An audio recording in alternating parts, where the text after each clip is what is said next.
Aqabtum, kamu ingin membalas. Aqabtum, kamu ingin membalas. Fa, maka aqibu, balaslah. Aqibu, balaslah. Bi, dengan misli, yang sama. Misli, yang sama. Ma, bagi apa yang. Ma, bagi apa yang. Okey. Uqibtum, kamu telah diperlakukan. Uqibtum, kamu. Uqibtum, kamu telah diperlakukan. Bihi, dengannya. Bihi, dengannya. Wa, dan. La, benar-benar. In, jika. In, jika. Sabartum, kamu bersabar. Sabartum, kamu bersabar. La, benar-benar. Huwa, ianya. Huwa, ianya. Khairun, lebih baik. Khairun, lebih baik. Li, bagi. As-sabirin, orang-orang yang bersabar. As-sabirin, orang-orang yang bersabar. Okey, tolong terjemahkan dia. Puan Sharifah Husna, terjemahkan ayat pertama kita, Puan Sharifah Husna. Ya Ustaz. Bismillahirrahmanirrahim.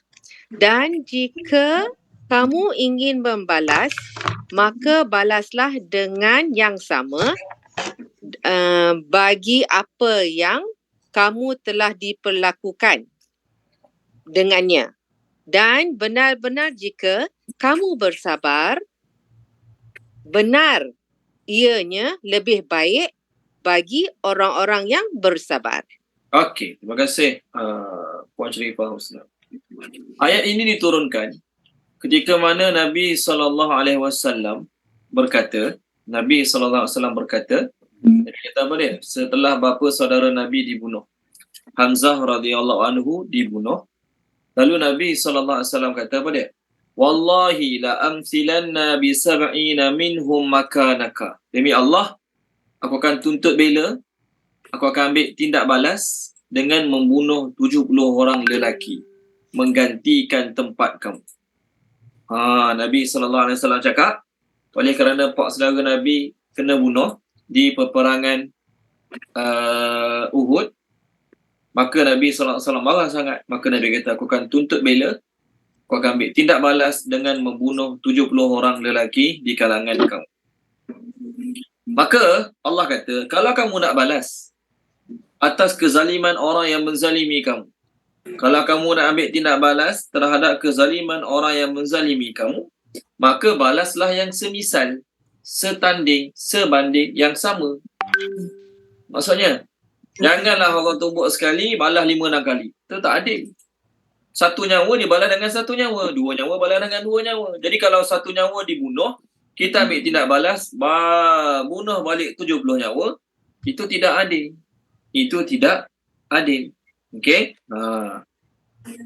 Ayat ni sama macam ayat dalam surah Al-Baqarah. Tolong baca Puan Nur Zakiyah, surah Al-Baqarah, muka surat 30, tak silap saya 30. Surat 30. Ayat 194. 30 ayat 194. 30. 194. 194. A'udzubillahi minasyaitonirrajim. Bulan haram dengan bulan haram dan terhadap sesuatu yang dihormati berlaku hukum qisas. Oleh sebab itu, barang siapa yang menyerangmu, maka seranglah dia setimpal dengan serangannya terhadap kamu. Bertakwalah kepada Allah dan ketahuilah bahawa Allah beserta orang-orang yang bertakwa. Okey, terima kasih Puan Nur Zakiyah. Ustaz. Allah kata, kalau ada orang melampau batas, maka seranglah sebagaimana mereka serang kamu. Seranglah sebagaimana mereka serang kamu. Jangan kamu melampau batas berlebih-lebih dalam menyerang mereka. Itu maksud ayat ini. Jadi nak balas, balas yang sama. Ada satu ayat lagi. Kat mana ya? Wa jazaa'u sayyi'atin sayyi'atun misluha. Kalau baca Tuan Haji Izali boleh? Surah Syura tak? Zukhruf. Syura ke Zukhruf? Ni cari je. Allah kata balasan bagi satu kejahatan yang sama. Tapi siapa pilih nak memaafkan, itu lagi baik. Sekejap, saya cari buku surat. Wa jazaa'u sayyi'atin sayyi'atun misluha. Okey. Surah Syura, page 487. Muka surat 487.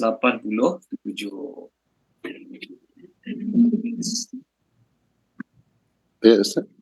Ayat 40. 40. Bismillahirrahmanirrahim. Dan balasan suatu kejahatan adalah kejahatan yang setimpal. Tetapi barang siapa memaafkan dan berbuat baik kepada orang yang berbuat jahat, maka pahala buatnya daripada Allah. Sesungguhnya dia tidak menyukai orang-orang yang zalim. Terima kasih Tuan Haji Zalim. Maksudnya apa? Kalau kita kena tumbuk sekali, kita balas tumbuk dia 5-6 kali, kita zalim. Kita zalim. Kita ada dua pilihan. Bila orang zalimi kita, kita boleh ambil tindak balas sama sebagaimana yang dibuat pada kita, setimpal. Okey. Yang kedua, maafkan. Maafkan itu lebih baik. Bukanlah kata siapa ambil tindak balas dia tak bersabar. Tak, dia sabar juga. Okey, orang bunuh keluarga kita seorang, satu nyawa dia bunuh, kita ambil tindak balas, bunuh satu keluarga, bunuh satu nyawa pula di kalangan orang yang bunuh keluarga kita. Bukan kita buatlah, pemimpin lah. Maka itu namanya adil. Adakah dengan berbuat sedemikian kita tak termasuk di kalangan orang sabar? Sabar juga. Sabar juga. Okey, orang bunuh salah seorang family kita ambil tindak balas, bunuh balik dia, seorang je lah. Tak bunuh orang lain. Maka adakah kita tidak termasuk di kalangan orang sabar? Sabar juga. Cuma bagi orang yang bersabar, yang terbaik bagi orang yang dalam kategori bersabar adalah memaafkan. Saya minta sahabat-sahabat semua tolong mute-kan boleh? Memaafkan. Tolong baca Puan Izzawani, page 487 tadi boleh? 487 tadi. Ayat 43. Tadi Tuan Haji Izali baca ayat 40, ni 43. Lebih kurang sama je. Boleh Puan Izzawani tolong baca? Ustaz. Auzubillahiminasyaitanirrajim. Bismillahirrahmanirrahim. Dalam pada itu, ingatlah orang yang bersabar dan memaafkan kesalahan orang terhadapnya. Sesungguhnya yang demikian itu adalah termasuk perkara-perkara yang sangat diutamakan atau digalakkan oleh syariat. Siapa pilih tak nak buat tak apa. Tak adalah kata dia tercela, dia berdosa, dia jahat. Tak, dia tak nak pilih untuk maafkan. Hak dia lah. Dia nak maafkan, tak nak maafkan tu hak dia. Hak dia. Tapi siapa pilih untuk memaafkan, maka itu adalah satu perkara yang the things recommended by Allah. Yang sangat-sangat digalakkan dalam syariat kita. Okey. Jadi Allah cakap pada Nabi dan pada kita semua, kalau kamu nak ambil tindak balas, balaslah sebagaimana yang diperlakukan kepada kamu. Jangan berlebih-lebihan dalam membalas. Okey.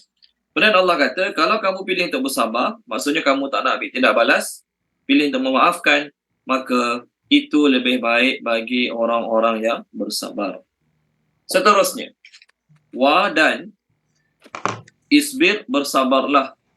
Isbir, bersabarlah. Wa dan ma tidaklah. Ma tidaklah. Sabruka, kesabaranmu. Sabruka, kesabaranmu. Illa, melainkan. Bila.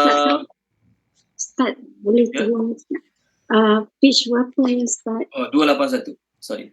281. 281 ayat yang ke-127. 281 ayat 127, ayat sekelas surah tersebut. Ayat kedua terakhir surah tersebut. Okey. Wa dan ma tidaklah sabruka, kesabaranmu, illa melainkan biiznillah, dengan izin Allah. Biiznillah, dengan izin Allah. Billah Ustaz. Illa billah. Oh, illa melainkan, bukan izin Allah, maafkan saya. Sabruka, kesabaranmu, illa melainkan, tertinggal lah, maafkan saya.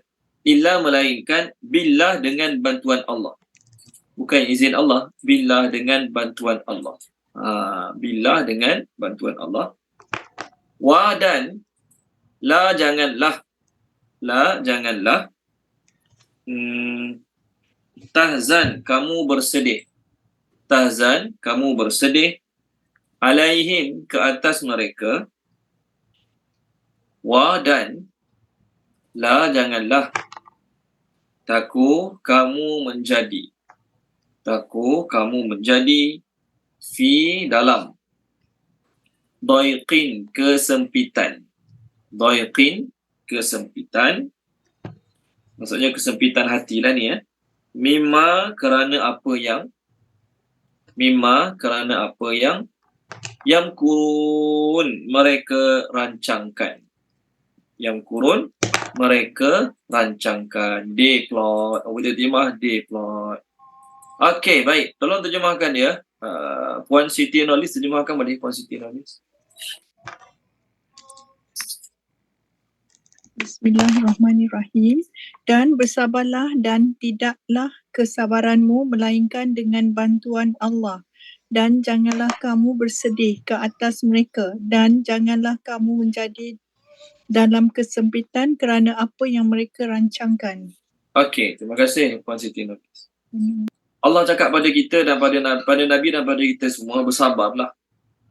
Maksudnya sebelum kamu ada kemampuan, sebelum kamu ada kuasa untuk kamu mengambil tindak balas, maka bersabarlah. Kerana apa? Kerana sabar itu lebih baik. Kerana sabar itu lebih baik. Dan kemampuan untuk bersabar bukan dengan sebab orang tu hafal Quran. Kemampuan untuk bersabar bukan dengan sebab orang tu ustaz. Dia imam. Dia boleh ceramah tajuk sabar 5 jam, 6 jam. Bukan. Kemampuan untuk seseorang tu bersabar tidak lain tidak bukan melainkan dengan billah, bantuan Allah. Allah yang bagi kekuatan untuk seseorang tu bersabar. Bukanlah kata, oh dia kerja dekat Jabatan Agama Islam, confirm dia boleh bersabar. No. Dia hafal Quran, dia hafal hadis, confirm dia boleh bersabar. No. Kemampuan untuk bersabar hanyalah dengan bantuan Allah. Okey, baik. Maknanya kalau Allah tak bagi taufik hidayah untuk bersabar, dia tak mampu bersabar. Dia punya kata-kata, dia punya marah, lagi teruk pada orang lain. Dia ustaz tapi bila dia marah, Masya Allah, semua binatang yang ada kat zoo keluar kat mulut dia. Contohlah. Padahal baru semalam dia ceramah, kita kena sabar, maafkan, kita kena sabar, maafkan. Lepas dia ceramah nak balik cepat, ada orang blok kereta dia belakang. Ada orang blok kereta dia kat belakang. Lepas orang blok kereta dia kat belakang, maka masa tu dia pun kata, keluarlah perkataan tak baik. Siapa ni? Kalau siapa ni okey lagi lah. Kalau dia guna perkataan lain, siapa ni parking, tak guna otak tertinggal kat rumah, macam-macam lagi. Jadi nak cakap tentang sabar, insyaAllah ramai orang boleh cakap. Ataupun nak menasihati, kita kena sabar ya, kita kena sabar. Ramai orang boleh cakap. Tapi nak dapat kemampuan untuk bersabar tu tak semua orang mampu. Walau bagaimanapun, Allah uji kita dengan sesuatu perkara, sesuatu musibah, sesuatu kesusahan. Allah tahu kita mampu untuk bersabar menghadapinya. Allah tahu kita mampu bersabar untuk menghadapinya. Okey, baik. Bila sebut sabar-sabar ni, sabarnya ada 4. Pertama, sabar dalam mentaati perintah Allah. Sabar dalam mentaati perintah Allah. Apa Allah suruh buat, kita sabar. Nak puasa, nak tutup aurat, musim panas. Kan, nak tutup aurat musim panas ni ujian. Hari raya balik kampung, kalau rumah kita kat sini mungkin ada aircon, contoh. Jadi pakai tudung, pakai jubah dalam rumah sebab ada tetamu datang lama-lama, tak berat. Balik kampung rumah tak ada aircon, nak kena pakai tudung lama-lama, nak kena pakai baju yang menutup aurat lama-lama, panas, contohlah. Sabar tak? Kena sabar. Kena sabar. Sabar dalam mentaati perintah Allah. Sabar buat haji, sabar pergi perang. Allah suruh tinggalkan kampung halaman, tinggalkan kampung halaman. Jadi kesabaran-kesabaran tu adalah dengan bantuan Allah. Yang kedua, sabar meninggalkan larangan Allah. Dia ada kemampuan, dia ada duit, dia ada tenaga, dia ada masa lapang untuk buat dosa maksiat. Tapi dia pilih untuk sabar. Maksud dia pilih untuk sabar, dia pilih untuk tak nak buat. Itu yang kedua. Sabar dalam meninggalkan larangan Allah Subhanahu wa Ta'ala. Saya lupa nak refer. Tengok surah ni. Allahumma salli Muhammad. Surah apa? Al-Baqarah, muka surat 23. Surah Al-Baqarah, muka surat 23. Ayat bawah sekali. Ayat 153. Ayat 153. Muka surat 23, ayat 153. Okay, tolong baca dia. Puan Normah Karim, tolong baca boleh Puan Normah. Page 23, ayat 153.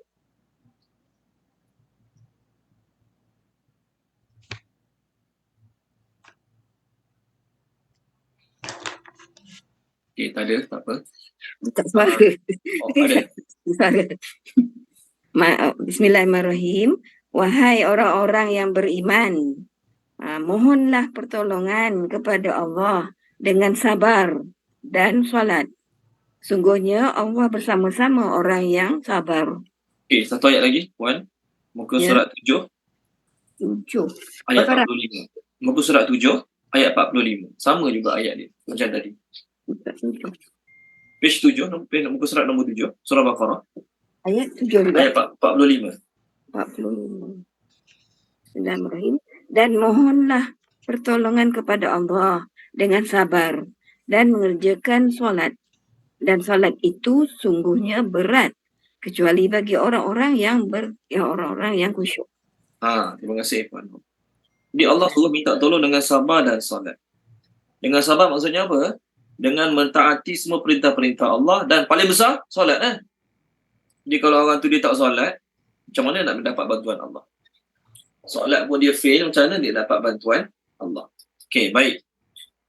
Pertama, sabar dalam menunaikan perintah Allah. Kedua, sabar meninggalkan larangan Allah.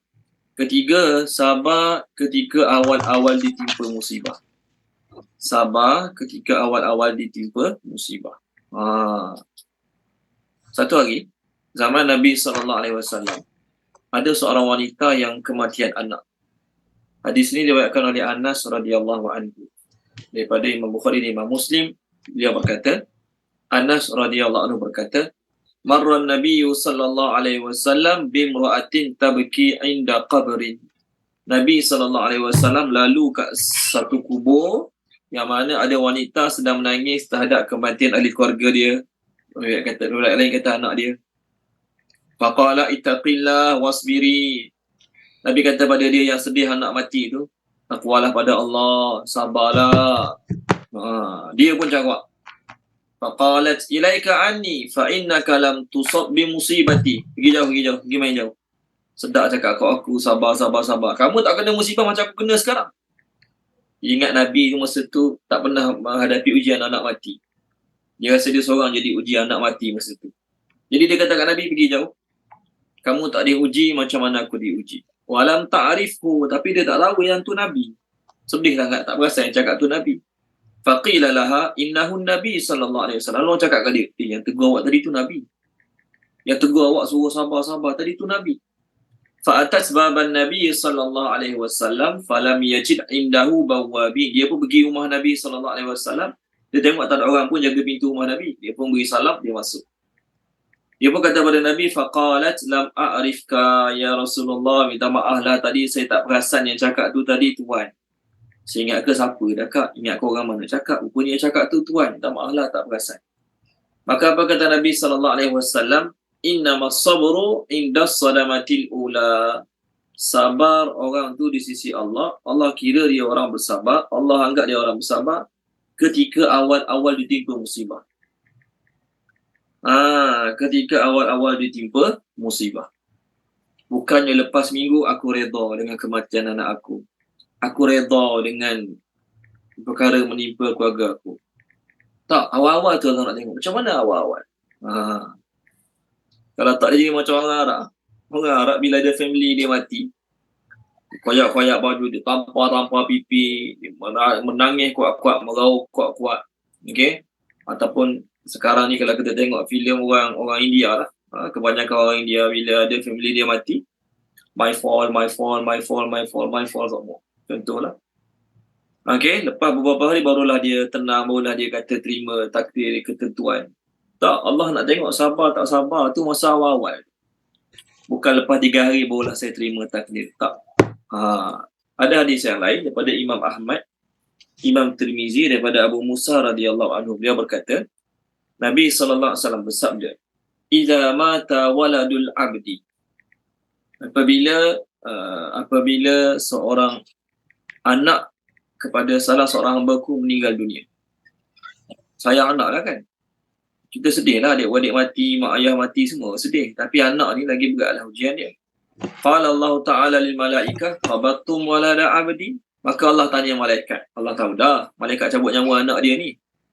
Maka Allah tanya malaikat, kamu cabut nyawa ke? Kamu cabut nyawa anak kepada hamba-Ku tu? Kamu cabut nyawa anak hamba-Ku tu? Fayaquluna na'am. Malaikat jawab, ya. Fayaqulu qabattum samarata fuadi. Kamu cabut nyawa buah hati dia. Anak kita, buah hati kita lah kan. Fayaquluna na'am. Malaikat jawab, ya. Fayaqulu famadha qala abdi. Maka malaikat tanya, Allah tanya malaikat, masa kau cabut nyawa dia itu apa yang dia ucapkan? Apa keluar pada mulut dia? Fayaquluna hamidaka wastarja. Maka malaikat jawab, dia memujimu dan dia ucap kalimah istirja. Istirja tu inna lillahi wa inna ilaihi raji'un. Dapat berita kematian anak, dipuji Allah. Bukan puji Allah maksudnya gembira, tak, maksudnya dipuji Allah. Apa Allah buat pada aku baik. Apa saja Allah timpakan pada aku, ada hikmah dia, ada ketentuan dia, ada sebab musabab dia, aku tak tahu. Maksudnya dia tak salahkan takdir, tak salahkan Allah, tak marah pada ketentuan, tak marah. Dia puji Allah. Dia redha lah maksudnya. Lalu dia ucap inna lillahi wa inna ilaihi raji'un. Fayaqulu Allah Ta'ala, maka Allah cakap pada dia. Allah Ta'ala cakap pada dia. Apa Allah cakap pada dia? Ibnu li'abdi baitan fil jannah wa sammuhu baital hamdi. Allah cakap pada malaikat, buat satu untuk dia, buat untuk dia satu rumah dalam syurga. Buat satu rumah khas untuk dia dalam syurga. Nama rumah itu adalah Baitul Hamdi. Apa maksud dia? Rumah orang-orang yang sentiasa memuji Allah. Masa dia senang pun dia puji Allah, masa dia susah pun dia puji Allah. Okey? Masa dia sihat pun dia puji Allah, masa dia sakit pun dia puji Allah. Okey, jadi pertama, sabar dalam menghadapi ujian ketaatan. Pengarang kitab Tafsir Al-Munir, dia berkata apa? Orang yang bersabar dalam ketaatan, orang itu adalah abid. Orang yang bersabar dalam ketaatan, dia sabar semayang, sabar puasa, sabar pergi perang, orang itu adalah abid. Manakala orang yang bersabar dalam meninggalkan dosa maksiat, dia mampu, dia muda, dia ada duit, dia ada kekayaan untuk buat dosa maksiat, tapi dia tak buat. Maka orang tu namanya mujahid. Orang tu nama dia mujahid. Okey, yang ketiga. Yang keempat, sabar menghadapi ujian kesusahan daripada Allah. Allah buat dia ni hidup daripada awal hidup sampai akhir hidup orang susah. Nak beli kereta sebiji pun tak mampu. Contoh. Memang ada orang jatuh. Nak beli rumah tak mampu. Beli bukan tak beli rumah, beli kereta pun tak mampu. Kerja tak ada bank statement, contohlah. Tak ada bank statement, tak ada selit gaji kerja, cukup-cukup makan, contoh. Siapa nak bagi pinjam duit? Tak payah kata bank nak bagi pinjam beli kereta, nak beli motor, yang kredit pun tak nak bagi pinjam kalau tak ada selit gaji, kalau tak ada statement, bank statement. Susah hidup dia. Tapi dia redha dengan ketentuan Allah, dia jadi usaha, bukan tak usaha lah, dia kerja. Tapi Allah Ta'ala tentukan hidup dia susah. Ada orang-orang yang Allah uji dia, isteri dia lumpuh, anak dia lumpuh. Macam mana nak hidup? Dia kerja gaji tak seberapa. Tapi Allah uji dengan kehidupan sedemikian. Dia redha dengan ujian tersebut. Dia tak salahkan takdir, tak mengeluh, tak menyalahkan Allah. Maka dia tu Allah kata apa dia? Tengok surah Al-Baqarah, muka surat 24. Muka surat 24. Surah Al-Baqarah, page 24. Lalu baca dia, Puan Salmiah, kalau baca boleh Puan Salmiah, page 24, ayat 155, 156, 157. A'udzubillahi minasyaitonirrajim. Dan kami pasti akan mengujimu dengan sedikit ketakutan, kelaparan, kekurangan harta, jiwa dan buah-buahan. Dan sampaikanlah kabar gembira kepada orang-orang yang sabar. 156, iaitu orang-orang yang apabila ditimpa musibah, mereka berkata, Inna lillahi wa inna ilaihi raji'un. Sesungguhnya kami milik Allah dan kepadanya lah kami kembali. 157, Mereka itulah orang-orang yang memperoleh keampunan dan rahmat daripada Tuhannya. Dan mereka itulah orang-orang yang mendapat petunjuk. Terima kasih Puan San. Ada hari kita senang duit cukup, ada hari kita tak senang duit tak cukup. Risau, sabar. Ada hari kita duit lebih, kita boleh makan sedap sikit, kita boleh bawa anak isteri pergi jalan-jalan. Syukur, Alhamdulillah. Ada hari Allah uji duit tak cukup. Duit tak cukup. Nak beli beras pun tak ada duit, nak bawa anak-anak pergi jalan lagi lah tak ada. Masa tu sabar. Allah nak tengok pahala sabar. Jadi bagus. Ada masa kita senang, ada masa kita susah. Ada masa kita sihat, ada masa kita sakit. Apa hikmah dia? Allah nak bagi pahala sabar. Orang yang bersabar, Allah kata ganjaran untuk mereka tidak terkira. Ganjaran untuk mereka tidak terkira. Allah letak kita duduk dengan di suasana orang yang suka sakitkan hati, orang yang suka kutuk kita, rendahkan kita, orang suka cakap macam-macam kat kita. Contohlah kan. Tapi nak tak nak kena duduk juga family kita sendiri suka buat sakit hati.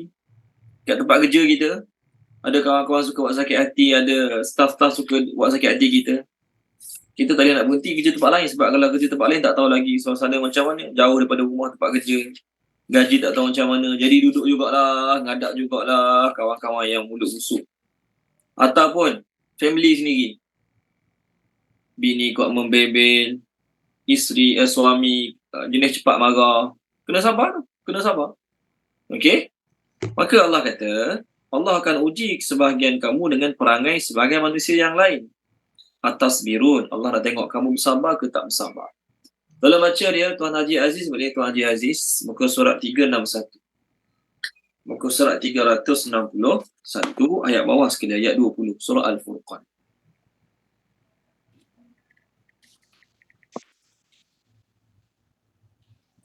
Ada Tuan Haji Aziz dah hari. Ayat 20. 20, betul, ayat 20.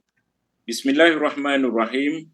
Dan kami tidak mengutus rasul-rasul sebelummu Muhammad, melainkan mereka pasti memakan makanan dan berjalan di pasar-pasar. Dan kami jadikan sebahagian kamu sebagai cubaan bagi sebahagian yang lain. Maukah kamu bersabar? Dan Tuhanmu Maha melihat. Terima kasih Tuan Haji Aziz. Kami jadikan sebahagian kamu ujian bagi sebahagian yang lain. Nak bersabar ke tak nak bersabar? Kita duduklah kat mana saja, kita tetap akan menghadapi orang-orang yang perangai dia, mulut dia teruk sikit. Jadi kita terpaksa sabar banyak. Pindah tempat kerja 5-6 kali pun samalah juga. Kita kata tempat kerja ni toksik. Kita katalah banyak toksik, banyak cakap benda tak baik. Kutuk kita, kutuk macam-macam lah. Jadi kita tak suka, kita pun pindah tempat lain. Sama juga. Jumpa perangai lebih kurang sama juga. Jiran-jiran kita kat sini tak bagus. Jiran-jiran kita ni suka kelahi. Suka buat benda pelik-pelik lah jiran-jiran kita ni. Okey, kelahi lah, salahkan jiran lah, tidak ada sifat toleransi lah. Kita pun pindah. Ingat pindah tak ada selesai masalah. Ada juga jiran yang masalah. Jadi kat mana-mana pun memang Allah buat kita ni akan bertemu dengan orang-orang yang pelik lah maksud saya. Menguji kesabaran kita. Allah sengaja buat kita menghadapi keadaan sedemikian, suasana sedemikian, untuk apa? Untuk Allah uji kita. Kalau kita ni duduk dengan jiran-jiran, dengan rakan sekerja, semua baik macam Nabi. Jiran kita semua baik macam Nabi. Contoh. Jiran kita semua baik macam Nabi. Rakan-rakan tempat kerja kita semua baik macam Ustaz Khuzaifah. Contoh ni contoh. Bukan betul pun contoh. Jadi bila diuji kesabaran kita? Allah memang sengaja letak kita kadang-kadang dalam keadaan yang orang-orang klinik kita ni menguji sangat kesabaran kita. Walaupun sama-sama geng surau ni. Semua kaki surau.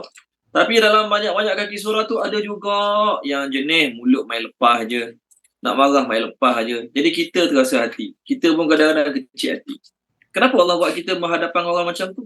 Tak boleh ke Allah buat kita ni jumpa orang baik-baik, duduk orang baik-baik je? Boleh. Tapi Allah nak tengok tak kesabaran kita. Allah Ta'ala uji kita dengan jumpa orang-orang pelik macam tu. Okeylah, tak nak bermasyarakat. Tak nak duduk kawasan kejiranan. Tak nak duduk dekat-dekat dengan orang yang macam-macam isu ada ni. Pindah, beli tanah pinggir hutan, buat rumah. Beli tanah pinggir hutan, buat rumah. Okey? Bila tanya rumah, kenapa rumah dalam hutan? Malah nak kelahi dengan orang, malah nak campur dengan orang. Betul dah tu ayat dia tu. Malah nak kelahi dengan orang, malah nak campur dengan orang. Betul dah tu ayat dia. Tengok-tengok terasa hati dengan isteri. Rumah dia sebiji je. Jiran-jiran tak ada langsung. Apa tujuan dia duduk macam tu? Sebab tak nak kelahi dengan jiran, tak nak menghadapi jiran yang mulut busuk dan sebagainya. Tengok-tengok isteri buat dia terasa hati. Anak-anak pun dah besar, dah pandai menjawab. Anak dia pula menjawab. Contoh. Maka di situ Allah nak uji kesabaran dia. Okay, Allah boleh uji kita dengan isteri yang baik. Okay, isteri yang tak marah, bertoleransi.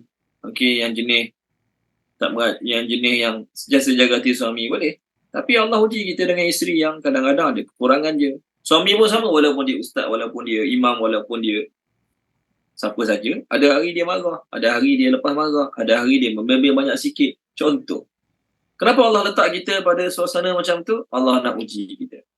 Wa ja'alna ba'dakum li ba'din fitnah at-tasbirun. Kami jadikan sebahagian kamu pada sebahagian yang lain tu ujian. Allah nak tengok sabar ke tak sabar. Dalam sebuah hadis dari Imam Tirmizi, Nabi SAW bersabda, Nabi kata apa? Al-mu'minu alladhi yukhalitun nas wa yasbiru ala adhahum khairun minal mu'mini alladhi la yukhalitun nas wa la yasbiru ala adhahum. Orang mukmin yang bergaul dengan orang lain. Orang mukmin yang bercampur gaul dengan orang lain, bermasyarakat, lalu bersabar atas perangai-perangai mereka, lebih baik daripada orang mukmin yang tidak mahu bercampur dengan orang lain dan tidak bersabar atas perangai mereka. Tak berdosa, kita jenis nak menyendiri. Pergi semayang, beri salam, doa balik. Tak nak borak dengan orang tu, tak nak borak dengan orang ni, tak minat nak berkenalan dengan kawan-kawan baru. Pergi surau, contoh. Maka lepas solat, beri salam, semayang sunat, terus balik. Semua orang suka borak. Betul kan? Tak apalah. Ada jenis yang memang malah bercampur, mesyuarat surau ke, mesyuarat apa semua ke, dia tak nak terlibat. Bagi dia sekadar pergi surau, balik-balik. Ada orang jenis macam tu. Tak apa, tak berdosa, tak haram. Tapi Nabi sebut, orang yang bercampur gaul dengan umat, dengan orang ramai, lalu dia bersabar atas karenah perangai mereka, lebih baik daripada orang mukmin yang menyendiri, yang tak nak bercampur dengan orang ramai. Dia fikir dia je. Tak apa, tak salah, tak berdosa. Tetapi dari sudut kelebihan pahala, orang yang bercampur dan bersabar itu lebih baik. Untuk amalan-amalan lain, biasanya Allah sebut berapa banyak ganjaran. Solat kat sini berapa ganjaran, buat kat sini berapa ganjaran. Tapi untuk bersabar, Allah kata apa? Tengok surah Az-Zumar. Kalau baca dia Puan Suraya Haidar. Boleh Puan Suraya Haidar? Surah Az-Zumar ayat 10. Surah Az-Zumar ayat 10. Okey. Page 459. Ayat 10. 459 ayat 10. 9.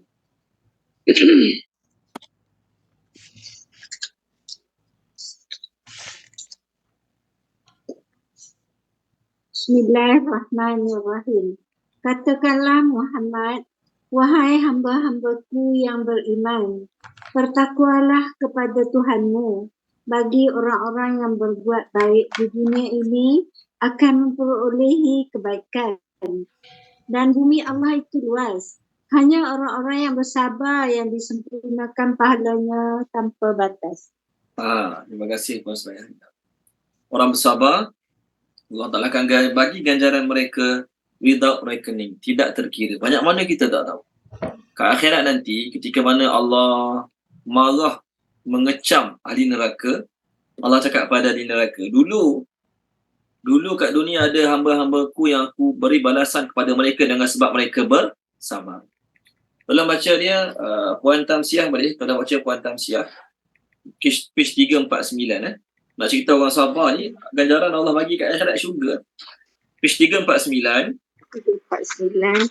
Ayat 108 sampai 111. 108 sampai 111. 108 sampai 111.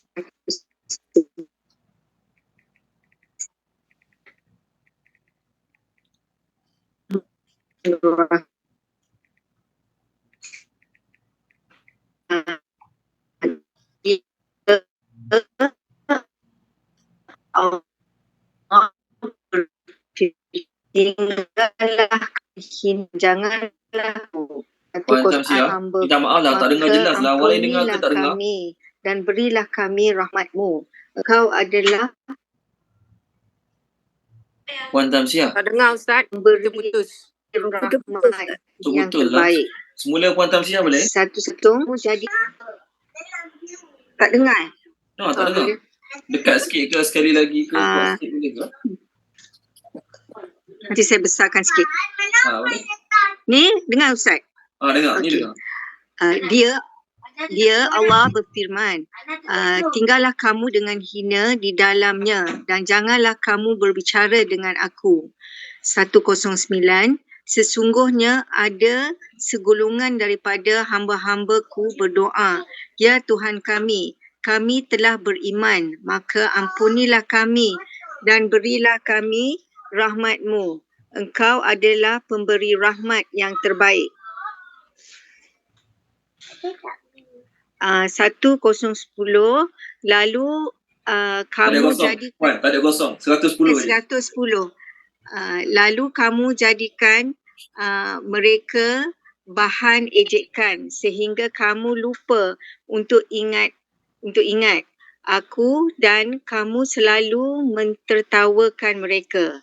111, sesungguhnya pada hari ini aku memberi balasan kepada mereka kerana kesabaran mereka, sesungguhnya mereka itulah orang-orang yang memperoleh kemenangan. Terima kasih Puan Tamsiah. Last kali tu. Hari ini aku memberi reward pada mereka dengan sebab mereka bersabar. Sabar apa? Buat tadilah. Sabar mentaati perintah Allah, sabar meninggalkan larangan Allah, sabar menghadapi ujian dan musibah, sabar ketika awal-awal ditimpa musibah. Maka dengan sebab kesabaran tu Allah bagi pahala syurga yang sangat tinggi bagi mereka. Boleh? Jadi pertama kita kena sabarlah kalau ada orang-orang yang mulut jahat, panggil jahat buat sakit hati kita. Tapi dalam masa yang sama jangan pula kita menjadi sebab menguji kesabaran orang. Kenapa mulut cakap banyak mengata orang tu, mengata orang ni, perli orang tu, perli orang ni. Dalam grup awak banyak perli orang tu, mengata orang tu, sindir orang tu. Kenapa? Dia pun jawab, Allah hantar aku untuk uji kesabaran you all. Jangan buat perangai macam tu. Kita, yes. Kalau orang buat perangai pelik-pelik, sindir, mengata, kutuk, perli, yes. Kita memang kena sabar. Hati kita kena jadi macam hati lautan. Hati lautan ni apa? Masuklah apa saja. Dia telan. Itu hati lautan. Tapi dalam masa yang sama, kita jangan buat hati orang lain hati lautan. Jangan buat hati orang lain hati lautan. Maksudnya apa? Kita pun mesti sedap mulut cakap kat dia apa-apa kita nak cakap. Kita boleh tanya kenapa? Allah hantar aku untuk uji kesabaran kamu. Itu bukan ayat Quran macam tu. Ayat tu untuk kita bersabar terhadap perangai kerana orang lain. Jangan kita pula terpaksa jadi sebab orang lain kena bersabar dengan perangai kita. Yang paling teruk sekali mulut lah sebenarnya. Mulut kita tak sedar ni. Mulut kita cakap tu berapa lama kecil hati, terasa hati. Kita cakap dengan penuh bangga, dengan penuh rasa tak bersalah. Okey, baik. Lepas tu kurang bercakap, kuranglah kemungkinan buat dosa. Banyak bercakap, banyaklah kemungkinan untuk terjerumus ke dalam lembah dosa. Okey, balik semula kita. Allah kata pada Nabi, bersabarlah. Dan tidaklah kamu dapat bersabar melainkan dengan bantuan Allah. Kemudian Allah cakap pada Nabi, wala tahzan. Allah memang nak bagi pun Mekah pada Nabi, kan? Allah memang nak bagi pun Mekah pada Nabi. Tapi Allah uji Nabi dengan sahabat-sahabat. Di Mekah kena seksa, ada yang kena bunuh, terpaksa lari tinggalkan tanah air. Kenapa? Allah nak tengok tahap kesabaran mereka. Allah nak tengok tahap kesabaran mereka. Allah boleh bagi free pada Nabi. Maksud bagi free apa dia? Maksud bagi free, Allah terus buat orang kafir mati, terus buat orang kafir kalah. Tanpa kena hijrah, tanpa perlu berperang. Boleh tak? Boleh. Kenapa Allah tak buat? Allah nak tengok tahap sabar kamu tu. Allah nak tengok tahap sabar kamu. Okey. Okey, baik. Lalu Allah kata pada Nabi, wala tahzan alaihim. Nabi sungguh-sungguh sepenuh hati nak ajak orang kafir masuk Islam supaya selamat dunia akhirat. Orang kafir bukan sekadar tak nak ikut, tapi sungguh-sungguh melawan, merendahkan, menjatuhkan, nak mengalahkan Nabi. Kita sungguh-sungguh kumpul duit, cari duit, nak hantar anak suruh belajar jadi orang baik, orang berguna. Anak kita bukan sekadar tak nak ikut apa kita cakap. Siap melawan kita lagi, mengutuk kita lagi, sedih tak? Sedih lah. Usaha kita sungguh-sungguh sepenuh hati nak bagi dia berjaya, dia melawan cakap kita. marah kuat-kuat kita contoh. Sedih tak? Sedih. Nabi lama lagi sedih. Nabi nak semua umat masuk syurga. Tapi umat yang Nabi nak masuk syurga tu lawan Nabi, kata Nabi gila, kata Nabi macam-macam. Sedih. Maka Allah cakap kepada Nabi, jangan sedih. Jangan sedih. Dia orang tu dah dengar daripada engkau apa kau cakap, dia orang dah boleh buat keputusan patutnya. Apa betul, apa tak betul. Tapi dia orang pilih nak melawan, jangan sedih. Dan janganlah kamu berada dalam distress, sempit dada, sempit hati terhadap apa yang mereka rancangkan. Sama ada plot mereka sebelum ni, okey, plot mereka sebelum ni, jangan sedih. Plot mereka akan datang, perancangan mereka akan datang, pun jangan sedih. Kerana apa? Yang akan buat perancangan mereka berjaya tu, aku. Yang buat perancangan mereka gagal pun, aku. Jadi kenapa nak sedih? Allah cakap pada Nabi SAW. Sedih tidak menafikan redha. Jelas kan? Sedih dan menangis tidak menafikan redha. Anak dia mati, dia sedih, dia menangis. Adakah dia tak redha? Tak. Nabi SAW, anak baginda Ibrahim meninggal dunia, Nabi menangis juga. Tak ada kata Nabi apa menangis. Tak. Nangis, sedih, murung, moyok, itu tidak menafikan redha. Yang menafikan redha tu salahkan takdir. Kenapa Allah buat macam ni? Kenapa Allah buat macam ni? Tarik-tarik baju sampai koyak, tanpa-tanpa pipi, salahkan Allah. Tu tak boleh. Kita kat Malaysia ni budaya tu rasa tak nampak sangat. Belah-belah India, belah-belah Arab, bila ada kematian keluarga, dia punya tahap nangis dia tu lain macam. Kalah budak kecil.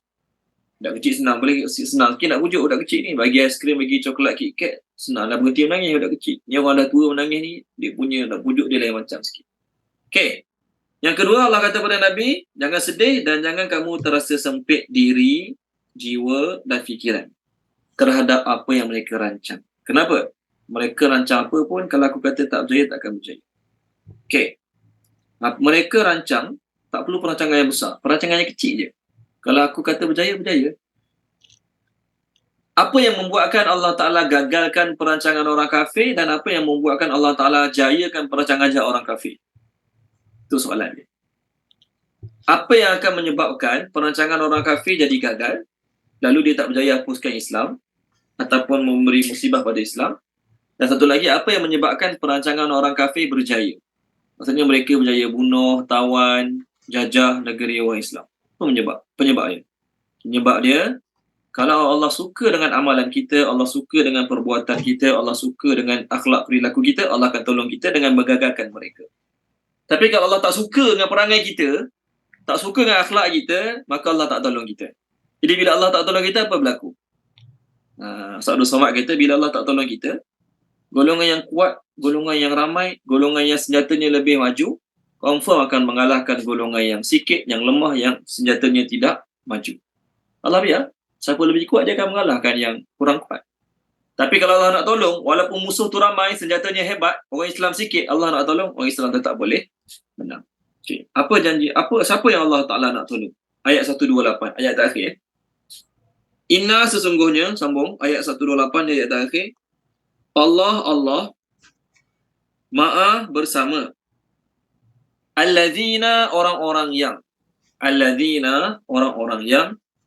ittaqau bertakwa.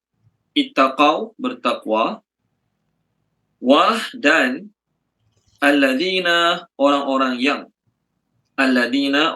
yang hum mereka muhsinun berbuat baik. Do good righteous deed, obedient and patient. Betul terjemah. Okay, tolong terjemahkan dia Puan Rohana Hamzah. Terjemahkan boleh Puan Rohana ayat 128 ni. Penerangan dia mungkin agak panjang sikit. Assalamualaikum warahmatullahi wabarakatuh. Bismillahirrahmanirrahim. Sesungguhnya Allah bersama orang-orang yang bertakwa dan orang-orang yang mereka yang berbuat baik. Allah bersama dengan orang bertakwa dan orang buat baik. Terima kasih Puan Rohana. Bersama ni apa maksud dia? Allah bersama ni maksudnya Allah bersama untuk tolong. Saya cuba tulislah, kalau boleh tulis kat skrin. Kita sekarang nak bincang tentang ma'iyatullah. Ayat kita sekarang ma'a. Ayat dia innallaha ma'a. Apa dia ma'a? Bersama Daripada perkataan ma'a ni keluarlah perkataan ma'iyatullah. Apa terjemah ma'iyatullah? Kalau ma'a bersama, kalau ma'iyatullah apa terjemah dia? Kebersamaan Allah. Itu maksudnya. Kebersamaan Allah. Kebersamaan Allah ni ada dua kategori. Pertama dipanggil ma'iyatullah al-khassah. Dipanggil ma'iyatullah al-khassah. Kebersamaan Allah yang special. Orang tertentu boleh dapat. Yang kedua, ma'iyatullah al-ammah. Kebersamaan Allah yang umum. Sorry, salah eja. Ain, alif, mim, ta. Ammah. Eja dia ain, alif, mim, ada sabdu, ta. Jadi ada dua ma'iyatullah. Satu ma'iyatullah al-khassah. Kebersamaan Allah yang special, yang istimewa, yang orang tertentu je dapat. Yang kedua, ma'iyatullah al-ammah. Kebersamaan Allah yang umum. Semua orang dapat. Jadi dalam Quran ada dua jenis ayat. Ma'a. Satu ma'a yang dipanggil ma'a khusus, istimewa untuk orang tertentu. Contoh ayat kita sekarang.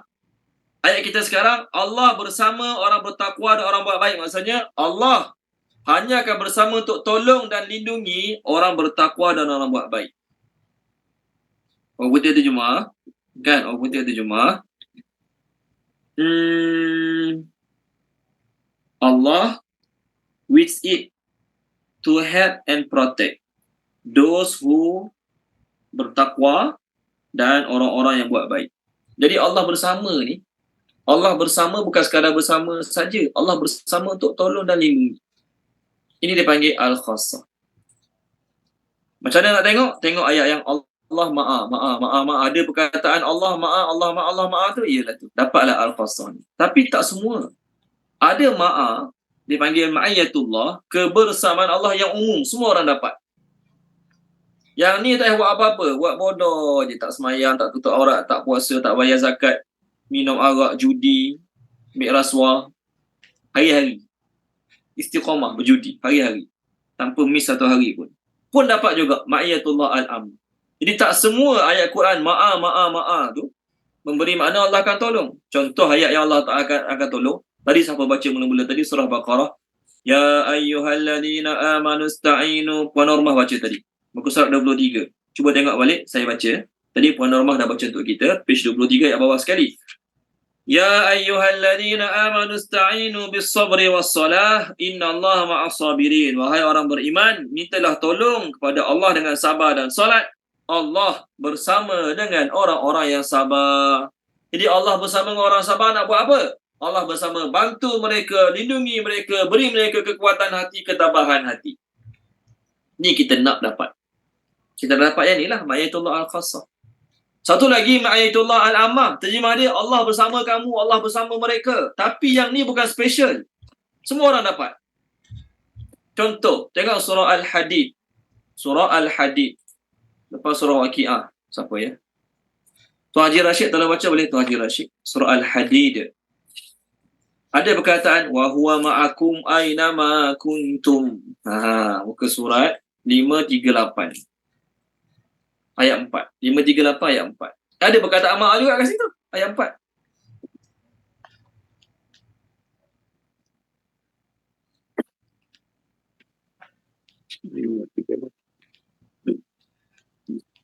ayat 4. Bismillahirrahmanirrahim.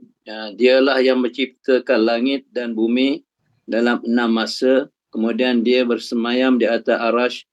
Dia mengetahui apa yang masuk ke dalam bumi dan apa yang keluar dari dalamnya, apa yang turun dari langit dan apa yang turun dari langit dan apa yang naik ke sana. Dan dia bersama kamu di mana saja kamu berada. Dan Allah Maha melihat apa yang kamu kerjakan. Terima kasih Tuan Haji Rashid. Tengok situ lihat kat skrin. Wa huwa ma'akum aina ma kuntum. Allah bersama kamu di mana saja kamu berada. Jadi ma'a apa ni? Dipanggil ma'iyatullah al-ammah. Kebersamaan Allah yang umum. Semua orang dapat. Jadi ma'a yang khusus tadi, Allah bersama tu untuk bantu dan tolong dan lindungi. Yang ni Allah bersama untuk apa? Untuk catat dan rekod amalan-amalan kamu. Ini buat bodoh ya boleh. Tak payah semayang, tak payah puasa, tak payah tutup aurat, tak payah bayar zakat. Tak payah jaga diri pada dosa maksiat. Langgar aja semua dosa maksiat. Dapat juga yang ni. Satu lagi ayat. Macam ni juga.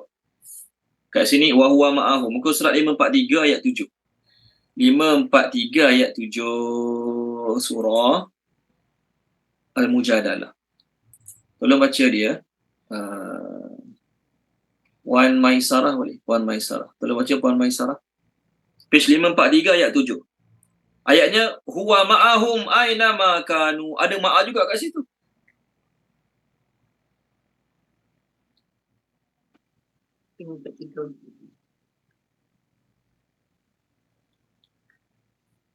Alhamdulillahirrahmanirrahim. 3 ayat 7. Tidakkah engkau perhatikan bahawa Allah mengetahui apa yang ada di langit dan apa yang ada di bumi? Tidak ada perbicaraan rahsia antara 3 orang melainkan dialah yang keempatnya. Dan tidak ada 5 orang melainkan dialah yang keenamnya. Dan tidak ada yang kurang dari itu atau lebih banyak melainkan dia pasti ada bersama mereka di mana pun mereka berada. Kemudian dia akan memberitakan kepada mereka pada hari kiamat apa yang telah mereka kerjakan. Sesungguhnya Allah Maha mengetahui segala sesuatu. Okey, ma'a ni ma'a apa? Puan Maisarah, ma'a ni dia panggil ma'a apa? Huwa ma'ahum aina ma kanu. Dia panggil ma'a apa kat sini? Okey, Puan Maisarah, dia panggil ma'a apa kat sini?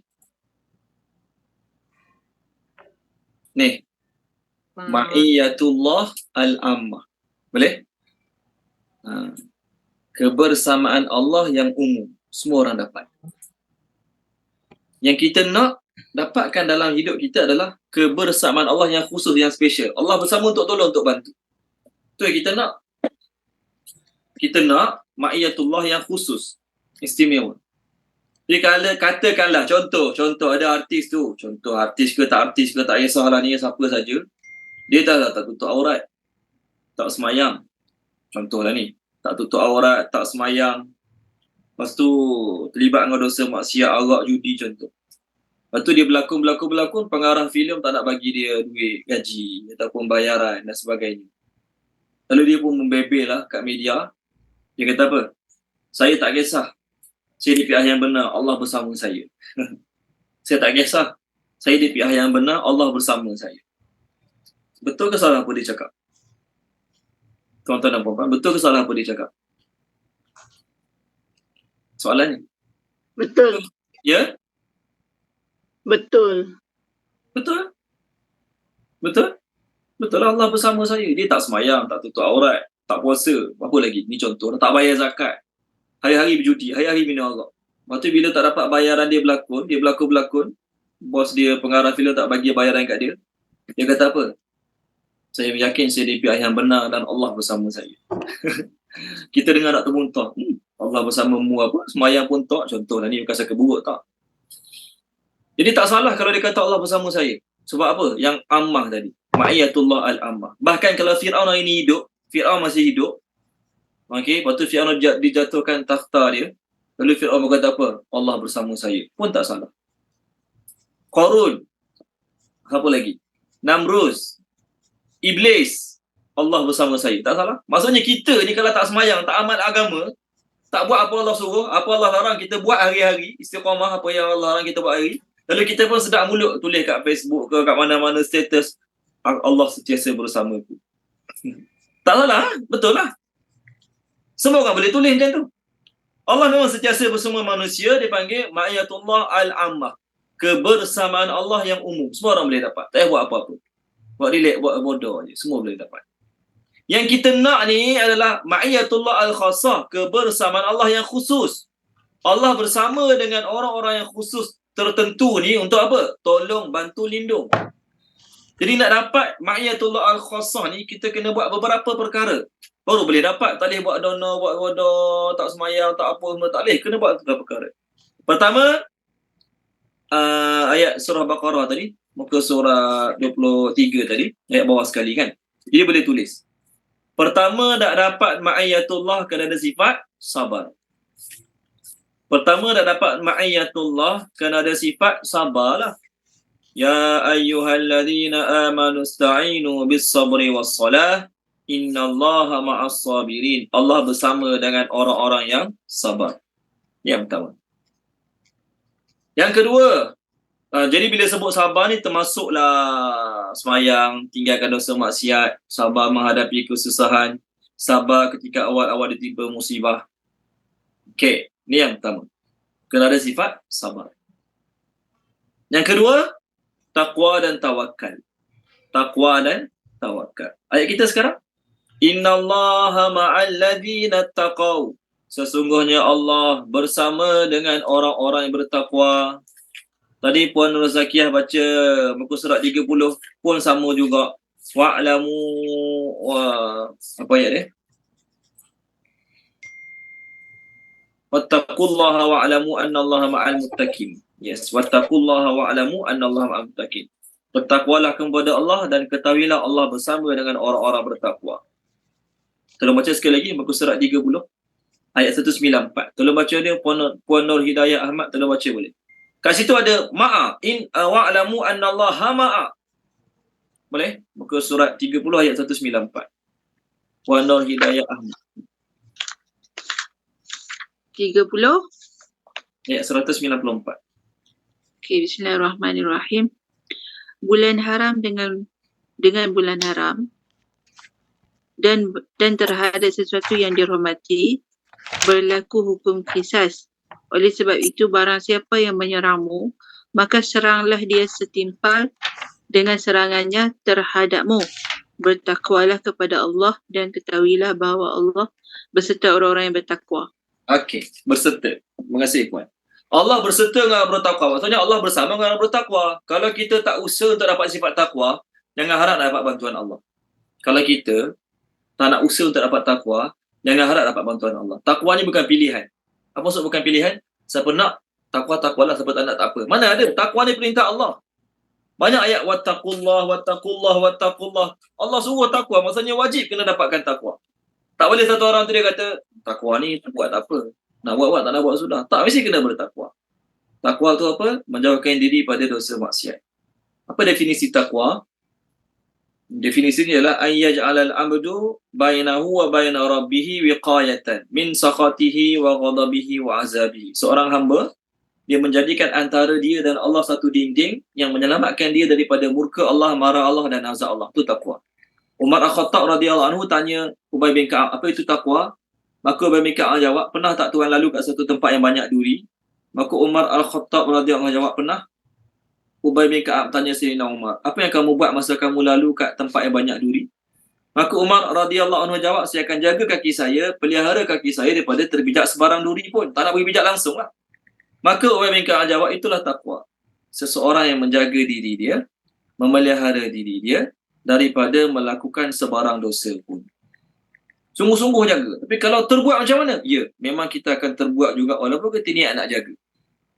Maka sifat orang takwa, lepas buat dosa, tak makan, tak minum, tak tengok TV, tak tengok telefon, apa lagi?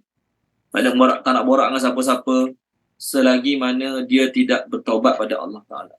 Selagi dia tak taubat pada Allah, selagi tak minta ampun, selagi tu dia tak lalu makan, tak lena tidur, tak nak buat apa-apa. Taubat dulu, baru buat kerja lain. Itu orang takwa. Bukan yang ini buat dosa, tunggu hari Isnin, tunggu Khamis malam Jumaat, baru saya taubat. Itu bukan ciri-ciri orang bertakwa. So orang bertakwa bukan tak buat dosa langsung. Orang bertakwa, dia jaga diri dia daripada buat dosa. Tapi kalau terjatuh juga, tergelincir juga dalam lembah dosa, dia terus taubat kembali pada Allah. Tengok muka surat 67. Tolong baca dia. Cik Syukri ada, Cik Syukri. Muka surat 67. Ada. Ayat 133 sampai 135. 133 sampai 135. Ya, 3 ayat. Mak. Kejap. 67 kan? Page 67. 133. Dan segeralah kamu kepada mengerjakan amal-amal yang baik untuk mendapat keampunan. Kejap. Dan segeralah kamu kepada mengerjakan amal-amal yang baik untuk mendapat keampunan dari Tuhan kamu dan mendapat syurga dan bidangnya seluas segala langit dan bumi dan disediakan bagi orang-orang yang bertakwa. iaitu orang-orang yang mendermakan hartanya pada masa senang dan susah, dan orang-orang yang menahan kemarahannya, dan orang-orang yang memaafkan kesalahan orang. Dan ingatlah Allah mengasihi orang-orang yang berbuat perkara-perkara yang baik. Dan juga orang-orang yang apabila melakukan perbuatan keji atau menganiaya diri sendiri, mereka segera ingat kepada Allah lalu memohon ampun akan dosa mereka. Dan sememangnya tidak ada yang mengampunkan dosa-dosa melainkan Allah, dan mereka juga tidak meneruskan perbuatan keji yang mereka telah lakukan itu, sedang mereka mengetahui akan salahnya dan akibatnya. Okey, terima kasih. Perkataan yang saya nak highlightkan tadi, segera. Orang-orang yang buat dosa, lepas buat dosa, mereka segera ingat Allah. Terus dia ingat, ya aku buat dosa ni, tak taubat lagi ni. Jangan ajak aku makan lah, jangan ajak pergi minum, jangan ajak pergi kedai mamak. Selagi aku tak taubat sungguh-sungguh pada Allah, aku tak lalu nak buat apa. Selagi aku tak sungguh-sungguh taubat pada Allah, aku tak lalu nak buat apa. Lalu, mengenai ayat ini, Nabi SAW bersabda, hadis ini diriwayatkan oleh Sayyidina Ali bin Abi Talib radhiyallahu anhu. Sayyidina Ali bin Abi Talib meriwayatkan sebuah hadis daripada Imam Ahmad. Sayyidina Ali radhiyallahu berkata, aku ni bila ada orang nak beritahu hadis pada aku suruh bersumpah dulu. Ada orang nak sampaikan hadis pada aku suruh dia bersumpah dulu. Betul ke tak betul dengar pada Nabi? Dia sanggup bersumpah, aku terima hadis tu. Dia tak sanggup bersumpah, aku tak terima hadis tu. Kecuali Abu Bakar. Kecuali Abu Bakar radhiyallahu anhu, kalau dia nak sampaikan hadis, aku tak akan suruh dia sumpah. Sebab aku yakin dia orang cakap benar. Maka Abu Bakar radhiyallahu berkata, Nabi SAW bersabda, Nabi kata, ma min muslimin yuznibu dhanban fayatawadda'u wa yuhsinul wudu'a wa yusalli rak'ataini summa yastaghfirullaha illa ghufira lahu. Atau kama qala Rasulullah SAW. Tidak ada mana-mana orang Islam buat satu dosa. Tidak ada mana-mana orang Islam buat satu dosa, lalu dia ambil wuduk sembahyang 2 rakaat. Dia sempurnakan wuduk sembahyang 2 rakaat. Maksudnya dia sembahyang sungguh-sungguh lah ni. Wuduknya buat sungguh-sungguh, sembahyangnya sungguh-sungguh, lalu minta ampun pada Allah Ta'ala. Malaikat Allah Ta'ala akan ampunkannya. Itu hadis Nabi. Lalu Nabi betul baca ayat 135 tadi, iaitu orang-orang melakukan perbuatan keji dan menzalimi diri mereka, mereka segera ingat Allah, minta ampun pada Allah. Jadi kita ni nak tengok tahap takwa tak takwa ni, kita jangan cakap orang lain lah, kita ni. Lepas kita buat maksiat, lepas kita buat salah, lepas kita buat dosa, tertinggal semayang, terlewat semayang, miss semayang, apa reaksi kita? Pergi kedai mamak dulu, makan roti canai sambil tengok bola, sekarang lepas zuhur baru solat taubat. Itu bukan takwa. Takwa ni dia tak nak buat benda lain selagi tak taubat. Takut mati ke? Dia tinggal solat subuh, dia niat apa? Sekarang lepas zuhur aku qada balik. Pergi kedai mamak dulu. Sampai kedai mamak jatuh, tangga kat kedai mamak mati, contoh. Apa boleh buat? Okey, lepas tu ada doa Nabi minta, Nabi ajar doa minta takwa. Apa doa Nabi ajar? Allahumma inni as'alukal huda wa tuqa wal afafa wal ghina. Ya Allah, aku minta kepadamu ketakwaan, petunjuk, ketakwaan, kemuliaan diri dan kekayaan hati. Tuan-tuan type je kat Google, doa mohon takwa. InsyaAllah doa keluar 2 doa. Jadi takwanya kena usaha dan kena minta. Jadi Allah bersama dengan orang bertakwa. Orang bertakwa dapat bantuan Allah. Orang bertakwa dapat bantuan Allah. Yang ketiga, ayat kita sekarang ni, Allah bersama dengan orang bertakwa dan orang-orang yang berbuat baik. Allah bersama dengan orang bertakwa dan orang-orang yang berbuat baik. Berbuat baik, muhsinun. Muhsinun ni semua orang buat baik. Tapi perkataan muhsinin ke muhsinun sama je lah. Innallaha ma'al ladzina taqaw wal ladzina hum muhsinun. Perkataan muhsinun ni dia berasal pada perkataan ihsan. Perkataan muhsinun ni dia berasal pada perkataan ihsan. Apa itu ihsan? Kalau kita tengok hadis Jibril. Hadis Jibril ni kalau kita nak tahu, kita type je kat Google. Hadis Jibril. Type kat Google, hadis Jibril, keluar hadis. Jibril menyamar jadi seorang lelaki, datang jumpa Nabi, tanya Nabi 4 soalan. Tentang Islam, tentang iman, tentang ihsan dan tentang kiamat. Maka bila Jibril masa tu menyamar jadi lelaki, tanya Nabi apa itu ihsan, maka Nabi jawab, ihsan adalah an ta'budallaha ka'annaka tarahu fa in lam takun tarahu fa innahu yarak. Ihsan adalah kamu beribadat pada Allah seolah-olah kamu bayangkan kamu ingat Allah, melihat Allah. Kalau kamu tak boleh nak bayangkan dalam hati dan fikiran kamu, kamu sedang lihat Allah, maka kamu kena sentiasa bayangkan Allah sedang lihat kamu. Jadi kita kerja, beza tak cara kerja kita depan bos dengan masa bos tak ada? Jangan cakap orang lain lah, tengok kita. Masa bos ada dengan masa bos ada, beza tak cara kerja kita? Beza. Bos ada dia fokus. Okay. Bos tak ada tengok laptop juga, tapi jual barang online. Contoh. Bos ada tengok laptop juga, tapi baca Facebook kat laptop. Tengok berita-berita terkini kat laptop. Kerja tak buat. Bila bos ada, kerja cepat siap. Bos tak ada, kerja dia lambat siap. Maksudnya, bila kita buat kerja, bos tengok, dengan buat kerja, bos tak tengok. Beza. Kualiti beza, kesan beza. Dulu pelajar-pelajar saya, pelajar-pelajar tahfiz saya ni, maghrib isyak, kita biar dia orang menghafal sendiri. Maghrib isyak, kita kelas yang wajibnya lepas subuh, lepas sarapan, lepas zuhur. Dia orang kena baca dengan ustaz-ustaz lah hafalan-hafalan dia orang. Maghrib isyak kita tinggal, masuk tinggal tu pandai-pandai lah hafal sendiri. Esok pagi kena ingat, tu je. Jadi maghrib isyak kita tinggal budak mengaji, tak ada orang jaga, apa berlaku budak-budak ni? Budak tahfiz ni. Raya Hindu ke dia orang? Main, borak, sembang, baling kopiah, budak-budak tahfiz. Tak ada orang jaga. Jadi esok pagi lepas subuh baca kokak. Baca kokak. Kena piang atas belakang. Kokak juga. Kenapa? Malam tadi menghafal main-main. Sambil menghafal, sambil borak, sambil menghafal, sambil baling-baling kopiah contoh. Memang ya sungguh. Jadi ustaz-ustaz masyarakat tak boleh ni. Kena gili-gili jaga budak. Kena gila-gila jaga budak. Jaga budak tu ustaz-ustaz kena buat apa malam? Duduk tengok budak mengaji. Duduk tengok je. Bukan ustaz-ustaz tu kena dengar budak tu baca apa malam ni, tak. Jadi ustaz-ustaz duduk maghrib isyak duduk tengok budak mengaji. Duduk tengok.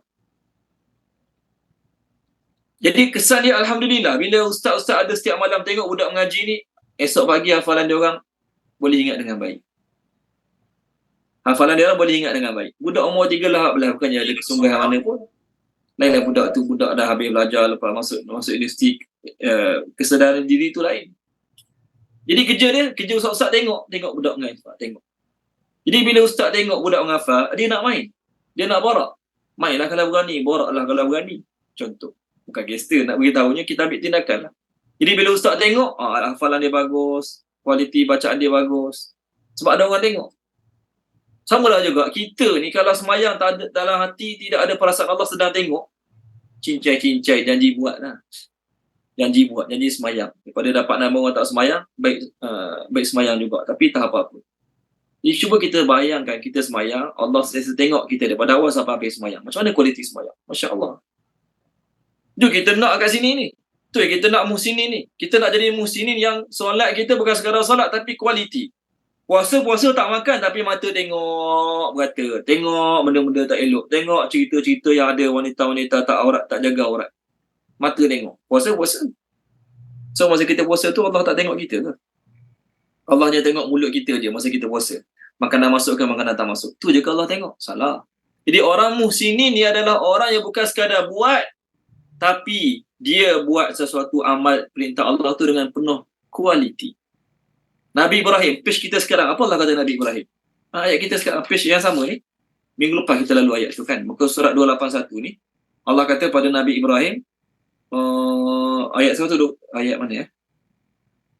Maafkan saya. Kat sini Allah kata Nabi Ibrahim salihin. Kat sini Allah kata Nabi Ibrahim salihin. Dalam surah apa? Allah panggil para Nabi tu muhsinin. Okay, surah Al-An'am. Tolong baca dia, Puan Zafirah, surah Al-An'am. Nak beritahu, Allah panggil para Nabi, Allah iktiraf para Nabi ni, Allah panggil mereka muhsinin. Kerana apa? Mereka bukan sekadar buat baik, tapi baik mereka tu ada kualiti. Muka surat 138 ayat 84. 138 ayat 84. Boleh? Tolong baca, Puan Zafirah. Pada paper kita. Dan kami telah kurniakan kepada Nabi Ibrahim anaknya Ishak dan isterinya Sarah dan cucunya Yakub. Tiap-tiap seorang dari mereka kami telah berikan petunjuk dan Nabi Nuh juga kami telah berikan petunjuk dahulu sebelum itu. Dan dari keturunan Nabi Ibrahim itu ialah Nabi-Nabi Daud dan Sulaiman dan Ayub dan Yusuf dan Musa dan Harun. Dan demikianlah kami memberi balasan kepada orang yang berusaha supaya baik amal perbuatannya. Muhsinin, terima kasih Puan Zafirah. Wa kadzalika najzil muhsinin. Orang yang berbuat baik itu adalah orang muhsinin. Buat baik macam mana? Bukan sekadar buat janji buat cincai-cincai, janji nama semayang, janji nama puasa. Tak. Dia buat dengan penuh kualiti. Ni Allah bantu ni. Jadi kita ini semayang-semayang tapi tak ada kualiti. Lepas tu nak harap Allah bantu. Macam mana? Kita kena ada sifat ibadat yang penuh kualiti. Macam mana ibadat penuh kualiti? Ibadat yang ada sifat ihsan. Maksudnya masa ibadat tu Allah sedang tengok. Jadi boleh ke masa semayang Allah sedang tengok hati kita, fikir macam-macam. Fikir nanti cuti nak bawa anak pergi tengok binatang, bawa anak mandi sungai, bawa anak mandi kolam. Walaupun tak haram. Tapi Allah tengok hati kita. Kita depan raja tengok luaran kita sajalah. Gerak tak gerak, sembah tak sembah. Depan raja takkan nak sembah dengan Rasulullah. Tak ada adab lah kan depan raja. Tapi dalam hati kutuk raja tu boleh jadi. Kita pergi depan raja, dalam hati kutuk. Raja ni gini. Boleh hati. Raja bukan tahu apa dalam hati kita. Allah, kita solat, walaupun depan Kaabah, Allah tahu apa dalam hati kita. Solat depan Kaabah, tapi dalam hati nak shopping. Tak beli lagi baju kat ni, tak beli lagi jumpa kat orang ni. Contoh. Mana kualiti? Jadi nak dapat kualiti ni kena usaha lah. Kena usaha. Supaya Allah sedar dalam diri, Allah sentiasa tengok. Bukan sekadar dalam solat. 24 jam sedar Allah sedang melihat kita. Barulah kita dapat capai martabat ihsan. Okey, jadi pertama nak kena ada sabar, kedua kena ada takwa, tawakal pun termasuk dalam takwa, ketiga kena ada martabat ihsan. Yang keempat, macam mana nak dapat bantuan Allah? Nak dapat ma'iyatullah ni, dapat kebersamaan Allah. Yang keempat, kena bantu agama Allah. Kena ada sifat menolong agama Allah. Barulah Allah tolong kita. Kalau tak tolong agama Allah, macam mana kita nak harap Allah tolong kita? Siapa belum baca lagi? Saya rasa semua dah baca. Ada tak yang belum baca? Kalau saya tertinggal, saya rasa semua dah baca. Okay? Okay, tolong baca dia. Puan Sharifah Husna, surah Muhammad. Surah Muhammad, saya cari je. Buku surat 507 ayat 7. 507 ayat 7. Tidak ada lafaz ma'a kat sini. Lafaz ma'anya tidak ada. Tetapi kita nak dapat pengajaran ni, kita nak dapat ma'iyatullah. Kita nak dapatkan ma'iyatullah, kita kena buatlah benda ni, barulah Allah tolong kita. Wahai orang-orang yang beriman, jika kamu menolong agama Allah, nescaya Dia, Allah, akan menolongmu dan meneguhkan kedudukanmu. Okey. Terima kasih Puan Sharifah Husna. Wahai orang beriman, kalau kamu tolong agama Allah, Allah akan bantu kamu dan meneguhkan kedudukan. Apa makna tolong agama Allah? Apa makna tolong agama Allah? Saya jaga solat 5 waktu di surau. Itu kan tolong agama Allah. Saya mengaji satu hari 2 juz. Satu hari saya mengaji 2 juz satu hari. Itu kan tolong agama Allah. Tolong agama Allah ni apa? Tolong agama Allah ni ialah orang yang tolong agama Allah ni ialah orang yang bila tengok agama Allah diabaikan, maka dia tak senang duduk. Dia bukan fikir dia je jaga semayang. Dia bukan fikir dia je jaga semayang. Bahkan dia fikir macam mana orang lain pun jaga semayang. Dia bukan fikir dia je mengaji. Dia tengok ramai orang tak mengaji, dia rasa risau. Macam mana nak buat ramai orang mengaji juga? Itu tolong agama Allah. Saya pergi semayang, saya balik. Saya solat tahajud, saya baca Quran, saya solat duha, saya balik. Itu untuk agama awak sendiri. Itu untuk awak sendiri, untuk sendiri. Amalan awak sendiri tu. Kita semayang banyak-banyak, kita puasa banyak-banyak, kita ngaji banyak-banyak, kita tasbih banyak-banyak. Bagus, dapat pahala. Tapi itu untuk awak sendiri. Jadi awak mati habis Tak ada lah orang yang nama awak tu beramal kat surau awak tu. Awak mati tak ada lah orang buat macam tu. Jadi tolong agama Allah ni maksudnya apa? Sebelum kita mati, kita ajak ramai lagi orang buat agama sama-sama. Buat agama maksudnya amal agama. Jaga solat, banyak baca Quran, banyak zikir, banyak tasbih, banyak selawat. Lepas kita mati pun, masih ada orang banyak selawat kat surau kita. Lepas kita mati pun, masih ada orang yang rajin baca Quran kat surau kita. Lepas kita mati pun, masih ada orang yang solat duha, solat awabin kat surau-surau kita. Itu maksud jaga agama Allah. Bukan jaga agama Allah ni kita banyak semayang. Ya, tu pahala. Tapi agama Allah ni maksudnya, apa efek yang awak buat untuk agama? Apa efek, apa kita kata kebaikan yang awak buat untuk agama? Ajak orang datang semayang, sediakan masjid, tu tolong agama Allah. Sediakan sekolah agama. Sediakan sekolah agama, sediakan masjid, bantu orang nak pergi belajar agama, tu maksud tolong agama Allah. Tengok satu ayat 12 surah Al-Ma'idah. Ayat 12 surah Al-Ma'idah ni cerita pasal Yahudi, tapi kita ambil pengajaran juga lah. Allah janji dalam kat situ ada perkataan ma'akum. Allah kata pada orang Yahudi, wa qala Allahu inni ma'akum. Aku bersama kamu, tapi ada syarat dia. Kalau kamu buat 5 perkara. Tolong baca Puan Nur Zakiyah muka surat 109 tak silap saya.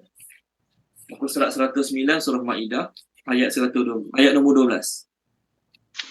109 ke 108 ke macam itulah. Yes, 109. Ayat 12 surah Al-Maidah. Tengok ni Allah cakap pada orang Yahudi, tapi untuk kita ambil pengajaran jugalah. A'udzubillahi minasyaitonirrajim. Dan sesungguhnya Allah telah mengambil perjanjian dengan Bani Israel dan kami telah mengangkat 12 orang pemimpin di kalangan mereka. Dan Allah berfirman, aku bersamamu. Sesungguhnya jika kamu melaksanakan solat dan menunaikan zakat serta beriman kepada Rasul-Rasulku dan kamu membantu mereka dan kamu pinjamkan kepada Allah pinjaman yang baik, pasti akan aku hapuskan kesalahan-kesalahanmu dan pasti akan aku masukkan ke dalam syurga yang mengalir di bawahnya sungai-sungai. Tetapi barang siapa kafir di antaramu setelah itu, maka sesungguhnya dia telah tersesat dari jalan yang lurus. Okey, terima kasih Puan Nur Zakiyah. Tengok, Allah cakap. Kat sini ada tak perkataan ma? Ada. Tadi Puan Nur Zakiyah baca. Allah berkata, aku bersama kamu. Orang putih punya terjemah, dia kata apa dia? Indeed, Allah took the covenant from the children of Israel and we appointed 12 leaders among them. And Allah said, I am with you to protect and help. Aku bersama kamu untuk lindungi dan untuk bantu. Allah Ta'ala kata, tapi ada syarat lah. Bukan saja-saja nak dapat bantuan Allah saja-saja. Tak. Allah kata, pertama, if you perform solat. Jaga solat sungguh-sungguh. Jadi kalau solat pun dah fail, solat pun dah tunggang langgang, tiba-tiba nak harap bantuan Allah, pelik lah. Solat pun dah tunggang langgang, betul nak harap bantuan Allah. Nak harap Allah bantu kita. Pelik lah. Pertama, jaga solat. Kedua, bayar zakat. Maksudnya menunaikan hak orang lain. Ketiga, orang Yahudi, Allah kata, kamu kena beriman dengan semua Rasul-Rasulku. Tak boleh Nabi Musa saja, Nabi Sulaiman saja, Nabi Daud saja, tak boleh. Dengan Nabi Muhammad, dengan Nabi Isa, semua kamu kena beriman. Baru dapat bantuan Allah. Kalau kamu main pilih-pilih Nabi, Nabi ni kami terima, Nabi ni kami tak terima, sorry, Allah tak bantu. Yang keempat, wa'azzartumuhum and you assist them. Tolong mereka. Tolong Nabi macam mana tolong Nabi? Jaga semayang. Tolong Nabi macam mana tolong Nabi? Puasa. No. Sebagaimana Nabi sungguh-sungguh ajak orang pada agama, kamu pun kena tolong Nabi itu ajak orang daripada agama. Itu maksud tolong Nabi. Kita tolong Nabi Muhammad macam mana? Kita tolong Nabi Muhammad. Kita solat, selawat. Betul Nabi suka. Tapi itu untuk kita. Kita tolong selawat untuk Nabi Muhammad, Allah selawat boleh untuk kita. Tolong Nabi Muhammad, kita tolong sempurnakan misi dan visi Nabi SAW. Apa misi Nabi? Misi Nabi nak seramai mungkin umat ini selamat daripada neraka. Misi Nabi, matlamat Nabi nak seramai mungkin umat ini selamat pada neraka. Jadi kita tolong. Ajak orang pada kebaikan, nasihat orang yang buat dosa maksiat. Itu tolong agama Allah. Bila buat macam tu, Allah akan bantu kita. Allah akan tolong kita. Pertolongan daripada seorang mukmin kepada mukmin yang lain yang paling besar apa dia? Pertolongan seorang mukmin kepada mukmin yang lain paling besar, amar ma'ruf nahi munkar. Tolong baca boleh? Tuan Haji Izali boleh? Tuan Haji Izali tolong baca surah At-Taubah. Ayat 61. Bukan. Saya cari muka surat ni. Allah kata orang mukmin ni sebahagian mereka adalah penolong, pelindung sebahagian yang lain. Apa yang kena tolong nombor satu sekali? 198 ayat 71. 198 ayat 71. Tolong baca Tuan Haji Izali boleh? Boleh Ustaz. Dan orang-orang yang beriman lelaki dan perempuan, sebahagian daripada mereka menjadi penolong dan sebahagian bagi sebahagian yang lain. Mereka menyuruh membuat makruf dan mencegah daripada kemungkaran, mendirikan solat, menunaikan zakat dan taat kepada Allah dan Rasulnya. Mereka akan diberi rahmat oleh Allah. Sesungguhnya Allah Maha Perkasa lagi Maha Bijaksana. Okey. Terima kasih Tuan Haji Izali. Allah Ta'ala kata dalam ayat ni, orang mukmin sebahagian mereka adalah penolong bagi sebahagian yang lain. Ya, tolong apa? Tolong kalau dia susah, kalau dia sakit, kalau dia memerlukan, betul. Itu semua tolong. Tapi pertolongan paling besar daripada orang mukmin kepada mukmin yang lain adalah amar ma'ruf nahi mungkar. Dia tak semayang, nasihat dia suruh semayang, itulah pertolongan terbaik. Dia tak puasa, nasihat dia suruh puasa, itulah pertolongan yang terbaik. Dia buat maksiat, kita kata jangan buat, nanti rugi dunia, rugi akhirat. Contoh. Itulah pertolongan paling baik. Dalam sebuah hadis, Nabi SAW bersabda, Nabi kata, unsur akhaka zaliman au mazluman. Tolonglah saudara kamu yang zalim dan dizalimi. Mana hadis dia? Jangan saya share kat skrin. Nabi kata pada kita, tolonglah saudara kamu yang zalim dan yang dizalimi. Ini hadis dia. Jangan saya share kat skrin. Tadi jumpa dah, hilang balik. Okey. Hadis ni dalam Riyadhus Salihin. Okey. Dari Riyadhus Salihin daripada Imam Bukhari, Nabi SAW bersabda daripada Imam Bukhari, daripada siapa ya? Daripada Imam Bukhari, Anas radhiyallahu anhu. Daripada Imam Bukhari, daripada Anas radhiyallahu anhu, Nabi SAW bersabda, tengok hadis kat skrin, unsur akhaka zaliman au mazluman. Tolonglah saudara kamu yang zalim dan yang dizalimi. Maka sahabat tanya, salah seorang sahabat tanya, ya Rasulullah, ansuruhu idza kana mazluman. Saya fahamlah, kalau saya nak tolong dia, kalau dia dizalimi, tu kita fahamlah orang tu dizalimi, dianiaya. Okey? Ara'aita in kana zaliman kaifa ansuruhu? Macam mana ni ya Rasulullah? Kalau dia dizalimi, kalau dia menzalimi, but if he is an oppressor, macam itulah dia kata, how shall I help him? Dia menzalimi, macam mana nak tolong dia? Kalau dia dizalimi, kita fahamlah tolong orang dizalimi. Ni dia dizalimi, macam mana nak tolong dia? Maka Nabi kata, tahjuzuhu au tamna'ahu minaz zulmi fa inna dzalika nasruhu. Cegah dia, sekat dia. Cegah dia, sekat dia daripada kezaliman tersebut. Itulah cara kamu tolong orang yang zalim. Cara kita tolong orang zalim adalah dengan cara cegah dia, sekat dia daripada buat dosa tersebut. Itulah makna kita tolong dia. Dia buat maksiat, kita kata apa, suka hatilah buat maksiat, janji tak ambil duit aku, tak ganggu pokok pisang aku, tak ganggu tumbuh-tumbuhan kat rumah aku, suka hatilah, nak mencuri kat mana suka hati. Tak. Kita tolong orang tu dengan kita nasihat dia, cegah dia pada kejahatan tersebut. Itulah dipanggil menolong agama Allah. Last, nak dapat bantuan Allah, kita kena ada sifat menolong orang lain. Ni hadis dia. Okey.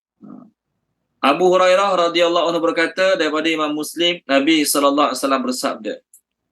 Nabi kata, Man nafasa an mu'minin kurbatan nafasallahu anhu kurbatan min kurbi yaumil qiyamah. Siapa yang melepaskan seorang Islam daripada satu kesusahan, Allah Ta'ala akan melepaskan kesusahan dia pada hari kiamat. Siapa yang melepaskan orang Islam daripada satu kesusahan, dia melepaskan orang tu pada kesusahan, maksudnya dia tolong orang tu, maka Allah Ta'ala akan lepaskan dia daripada kesusahan pada hari kiamat. Kemudian Nabi sebut lagi, wa may yassara ala mu'sirin yassarallahu alaihi fi dunya wal akhirah. Siapa mempermudahkan urusan orang yang susah, Allah permudahkan urusan di dunia dan akhirat. Wa man satara musliman satarahullah fi dunya wal akhirah. Siapa tutup aib seorang Islam yang lain, Allah tutup aib dia dunia dan akhirat. Okey. Wallahu fi auni al-'abdi ma kana al-'abdu fi auni akhihi. Siapa yang menolong hamba Allah, selama mana dia tolong hamba Allah, selama itulah dia dalam pertolongan Allah. Kat ni mana kat skrin ni mana satu ayat tu? Allah akan bersama seseorang selama mana orang tu tolong saudara dia, dan Allah menolong seorang hamba selama mana hamba tu menolong saudara dia. And Allah will aid his slave so long as he aids his brother. Kita tolong urusan orang, permudahkan urusan orang, bantu saudara seseorang, bantu saudara kita dalam kesusahan, selagi itulah kita dapat bantuan Allah. Okey, siapa nak ulang balik? Cara-cara nak dapat ma'iyatullah al-khassah. Siapa sedia? Dia tulis dia nak ulang balik untuk kita. Siapa sedia? Ulang kaji. Siapa? Cuba ulang balik apa yang dia tulis yang saya sampaikan tadi. Cara-cara nak dapat ma'iyatullah al-khassah. Nombor 1, kena bersabar. Okey. Sabar menghadapi kesukaran, sabar melawan nafsu, sabar untuk meninggalkan dosa. Nombor 2, kena bertakwa. Bertakwa Satu lagi, sabar di awal-awal ditimpa musibah pun sama juga. Betul lah tu. Kan sabar ada 4 kan? Sabar buat kebaik, sabar tinggal dosa, sabar awal-awal ditimpa musibah dan sabar ketika menghadapi kesusahan-kesusahan lain. Betul tu nombor 2? Semula? Nombor 2? Nombor 2, takwa, iaitu meninggalkan segala dosa dan maksiat, dan jika kita tergelincir, kita segera bertaubat. 3? Nombor 3, sentiasa berbuat baik, iaitu sampai reach level ihsan, di mana kita membayangkan melihat Allah atau sekurangnya Allah melihat kita. Maksudnya buat baik dengan penuh kualiti. Betul, terus. Nombor 4, kita menolong agama Allah. Yes. Nombor 5? Amar ma'ruf nahi munkar dan juga tolong orang yang zalim dan dizalimi.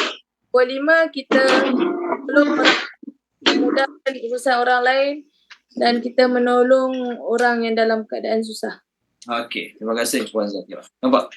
Jadi kita nak dapat ma'iyatullah al-khassah, kebersamaan Allah yang khusus, kan ada sifat-sifat tu lah. Nabi SAW dalam gua bersama Abu Bakar radhiyallahu anhu, apa kata Nabi pada Abu Bakar? La tahzan, innallaha ma'ana. Jangan sedih, Allah bersama kita. Kalau baca Puan Izzawani ni, surah Taubah ayat berapa ya? Surah Taubah. Ni semua kita dengar, ada orang tulis buku La tahzan, don't be sad. 193 ayat 40. 193 ayat 40. Nabi cakap pada Nabi Muhammad cakap pada Abu Bakar, jangan sedih, Allah bersama kita. A'udzubillah minasyaitanirrajim. Kalau kamu tidak menolongnya Nabi Muhammad, maka sesungguhnya Allah telah pun menolongnya, iaitu ketika kaum kafir di Makkah mengusirnya dari negerinya sewaktu dia menjadi salah seorang daripada 2 sahabat yang berlindung di dalam gua. Ketika dia berkata kepada sahabatnya, janganlah engkau berduka cita, sesungguhnya Allah bersama kita. Maka Allah menurunkan ketenangan kepada Nabi Muhammad dan menguatkannya. Okay, cukup. Puan Izzawani cukup. Okay, ni kat skrin saya tulis. Terima kasih Puan Izzawani. Nabi Muhammad cakap pada Abu Bakar radhiyallahu anhu, jangan sedih. Verily Allah with us. Allah bersama kita. So Nabi Muhammad cakap pada Abu Bakar radhiyallahu anhu, Allah bersama kita ni bersama mana satu ni? Al-Khassah ke Al-Ammah? Al-Khassah ke Al-Ammah? Al-Khassah. Al-Khassah. Kebersamaan Allah yang khusus. Maksudnya Allah bersama kita untuk tolong, bantu, lindungi kita. Nabi Musa, masa dengan Bani Israel ramai-ramai nak cross the laut tu. Nak cross laut tu. Apa kata Nabi Musa? Inna ma'i Rabbi. Inna, sesungguhnya, ma'i, bersamaku. Rabbi, Tuhanku. Ingat muka surat 370. Muka surat 370, tolong baca Puan Siti Nolis, page 370, surah surah apa? Allah SWT, surah Syu'ara. Tolong baca Puan Siti Nolis, boleh? Okay, terima kasih Puan Siti Nolis, share doa minta taqwa ni. Dr. Fatma pesan jangan tinggal doa ni, insyaAllah. Kita nak baca dulu Puan Siti Nolis, muka surat 370 ayat 6162. Ayat 61. Bismillahirrahmanirrahim. Maka ketika kedua-dua golongan itu saling berpandangan, berkatalah pengikut-pengikut Musa, kita benar-benar akan disusuli. 62. Dia Musa menjawab, tidak akan tersusul sekali-kali, sesungguhnya Tuhanku bersamaku. Dia akan memberi petunjuk kepadaku. Okey, terima kasih Puan Siti Nolis. Nabi Muhammad berdua dengan Abu Bakar. Nabi guna perkataan kita. Nabi Musa masa ni lebih kurang 600,000 lebih. Tapi Nabi Musa guna Tuhanku bersama. Tengok, Nabi Muhammad guna ma'ana. Kat skrin Nabi Muhammad dengan Abu Bakar radhiyallahu anhu guna ma'ana. Nabi Musa guna ma'i. Apa beza dia? Ma'ana bersama kita, ma'i bersamaku. Kenapa Nabi Musa, soalan, kenapa Nabi Musa tak cakap masa tu, Allah bersama kita, wahai Bani Israel, Allah akan tolong kita cross laut. Kenapa Nabi Musa tak cakap dengan Bani Israel, Allah bersama kita? Macam Nabi Muhammad cakap dengan dengan Abu Bakar, Allah bersama kita. Soalan. Kenapa Nabi Musa dia tak kata Allah bersama kita? Dia kata Allah bersamaku je. Kenapa? Puan Nur Zakiyah kenapa? Puan Nur Zakiyah dah dengar Isnin minggu lepas. Ialah sebab dia tak tahu kaum dia tu sama ada betul-betul beriman atau tidak dengan Allah. Dan Nabi Muhammad dia memang tahu Abu Bakar memang betul-betul beriman. Yang Nabi Musa ni dia tak pasti. Yes. Lagi tepat macam ni. Nabi Muhammad dia tahu kualiti Abu Bakar. Tu point dia. Nabi Muhammad SAW dia tahu tahap kualiti Abu Bakar. Dalam bab beriman, minta maaf tuan puan Zakiyah, dalam bab beriman, semua Bani Israel beriman.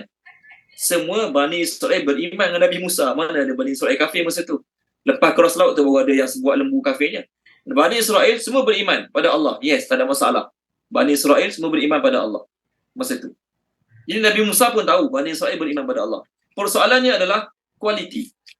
Nabi Muhammad dia tahu Abu Bakar radhiyallahu anhu sahabat yang ada kualiti, yang memang kualiti dia layak dapat bantuan Allah. Nabi Muhammad yakin. Lepas tu dia guna makna. Nabi Musa dia tahu 600,000 lebih tu semua orang mukmin beriman pada Allah, tapi kualiti dia tak pasti. Semua orang boleh harap ke? Semua orang boleh takwa tinggi, tawakal tinggi, tawajuh tinggi. Memang ya sungguh apa Nabi Musa sangka. Lepas cross laut minta pada Nabi Musa, boleh tak buat berhala sebiji? Kami tengok orang tu ada berhala, kami nak berhala juga. Agak-agak macam ni ada kualiti. Agak-agak macam ni orang yang ada kualiti macam Abu Bakar radhiyallahu anhu. Tak ada. Okey, jawapan Puan Nazkiyah tadi betul lah. Cuma nak beritahu, kualiti yang melayakkan seseorang tu dapat bantuan Allah ada pada Abu Bakar. Tapi tidak ada pada Bani Israel yang ramai-ramai itu. Mungkin ada tapi tak semua. Jadi kita nak dapat bantuan Allah, pastikan diri kita ni ada ciri-ciri. Allah tak janji nak bagi bantuan pada orang berilmu. Allah tak janji nak bagi bantuan pada orang pandai bercakap. Allah tak janji nak bagi bantuan pada orang yang pandai baca Quran dengan baik. Allah janji nak bagi bantuan pada orang yang ada sifat-sifat tadi. Nak dapat sifat tadi, yang 5 perkara tadi tu, kena hafal Quran dulu ke? Kena hafal Quran dulu. Kena pandai ceramah dulu. Tak. Kalau lah nak dapat bantuan Allah tu, kena ustaz saja, hafal Quran saja, boleh hafal hadis saja. Ramai orang Islam tak dapat. Ramai orang Islam tak dapat. Betul kan? Tak. Allah tak janji pun nak tolong orang yang hafal Quran, yang pandai bercakap, pandai jadi imam, boleh baca Quran dengan baik. Allah tak janji. Allah janji nak tolong orang yang ada 5 perkara tadi. Dia sabar, dia takwa, dia ihsan, dia tolong agama Allah, dan dia menolong saudara-saudara Islam yang lain. Baru dapat bantuan Allah. Dia daripada 5 tadi, dia ada 1-2 je sifat. Maka sikitlah bantuan Allah dia dapat. Abu Bakar, 5-5 dia ada. Dialah orang takwa, dialah orang ihsan, dialah orang yang sabar. Abu Bakar, dialah orang yang tolong agama Allah, tolong Nabi, sanggup susah payah bersama Nabi. Dan dialah orang yang suka menolong orang lain. Abu Bakar radhiyallahu anhu. Jadi memang layak sangat dia dapat bantuan Allah Ta'ala. Kita daripada 5 tadi, kita usaha nak dapat 5-5. Tak dapat 5, dapat 1, 2, 3 pun dah cukup baik. Melayakkan kita dapat bantuan Allah. Allah tak bantu banyak, Allah bantu sikit. Tu dah cukup bagus. Sebab kalau Allah tak bantu kita langsung, salah satu dalam kategori sabar, kan tadi 5 perkara nak dapat bantuan Allah. Nombor 1 sabar. Sabar kan? Salah satu sabar apa tahu? Sabar dalam taat. Sabar dalam taat. Orang yang taat perintah Nabi, tak perintah Allah, di sisi Allah dia sabar. Jadi dia layak tak dapat bantuan Allah? Layak dapat bantuan Allah. Duduk bersama Nabi, satu grup bersama Nabi, tapi ada sahabat yang tak taat, ada sahabat yang tak sabar, maka satu grup tak dapat bantuan Allah. Contoh dalam kes peperangan Uhud. Nabi cakap pada tentera-tentera pemanah, jangan turun selagi aku tak suruh turun. Peperangan Uhud, betul? Nabi cakap pada tentera-tentera pemanah, lebih kurang 50 orang, tentera pemanah, jangan turun selagi aku tak suruh turun. 40 orang telah turun sebelum Nabi suruh turun. Sebab sangkaan mereka fikir peperangan dah habis. Bila peperangan dah habis, perintah tadi dah tak valid, tak apalah kita turun. Itu cara mereka fikir, bukan mereka niat nak melawan. Tapi kat situ ada unsur tidak taat.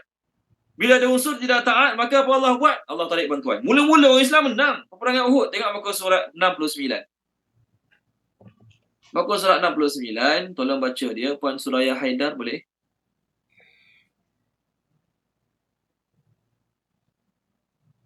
Ada Puan Suraya Haidar, page 69 ayat 152.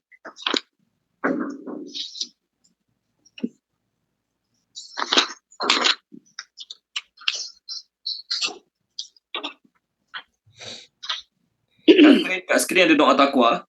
Kat skrin ada doa taqwa. Okey, tolong baca Puan Suraya Haidar, page 69 ada ayat 152.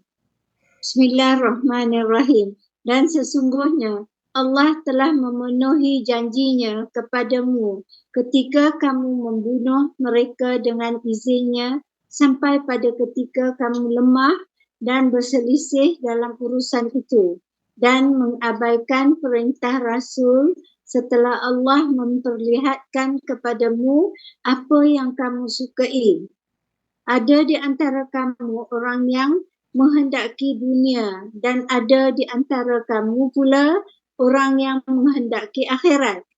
Kemudian Allah memalingkan kamu daripada mereka untuk mengujimu, tetapi Dia benar-benar telah memaafkanmu dan Allah mempunyai kurnia yang diberikan kepada orang-orang mukmin. Terima kasih Puan Suraya Haidar. Awal-awal peperangan Allah tolong orang Islam. Orang Islam dapat mengalahkan leading peperangan tersebut, mengalahkan orang kafir. Lalu yang atas bukit itu turun, tidak taat. Bila tidak taat, terkeluarlah daripada kategori sabar.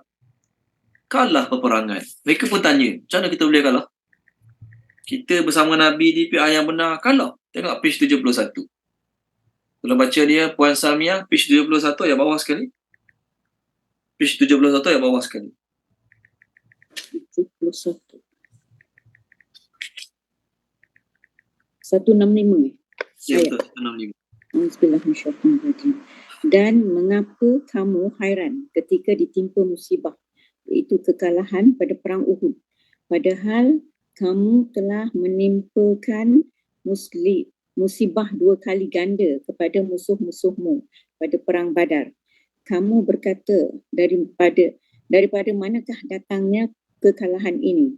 Katakanlah, itu daripada kesalahan dirimu sendiri. Sesungguhnya Allah Maha Kuasa atas segala sesuatu. Apa kesalahan dia, Puan Salmiah? Apa kesalahan dia? Tak ikut perintah Nabi ya. Tidak ikut perintah Nabi. Nabi kata jangan turun. Ada turun. Turun awal. Berapa turun awal? Tengok harta ghanimah banyak. Lambat turun, lambat dapat. Nanti orang lain ambil dulu. Turun awal. Walau bagaimanapun, ayat Puan Suraya baca untuk kita tadi, Allah dah maafkan mereka. Mereka nak dunia sampai langgar perintah Nabi, salah lah. Allah bagi pengajaran kalah Uhud. Tapi Allah maafkan mereka. Kita nak dunia, tinggal semayang. Kita nak dunia, buat benda haram. Kita nak dunia, tak ada masa nak ngaji, tak ada masa nak zikir. Tak ada ayat turun pun Allah kata Allah maafkan kita. Boleh? Sahabat nak dunia sampai tak ikut perintah Nabi, turun awal. Salah lah? Salah lah. Tapi Allah tolong kaya, mereka telah dimaafkan. Kita nak dunia tinggal semayang, nak dunia lalai semayang, nak dunia tak ada masa nak mengaji, tak ada masa nak baca Quran dan sebagainya. Tak ada lagi ayat turun. Allah kata Allah maafkan kamu ya wahai Ustaz Huzaifah. Walaupun kamu nak dunia, tapi Allah dah maafkan kamu. Tak ada ayat turun. Jadi jangan selesa dengan kedudukan kita. Selalu taubat minta ampun kepada Allah Ta'ala. Kalau Allah bantu kita, tak ada siapa dapat kalahkan. Tengok page 71 juga. Page 71 juga. Tolong baca Puan Tamsiah boleh?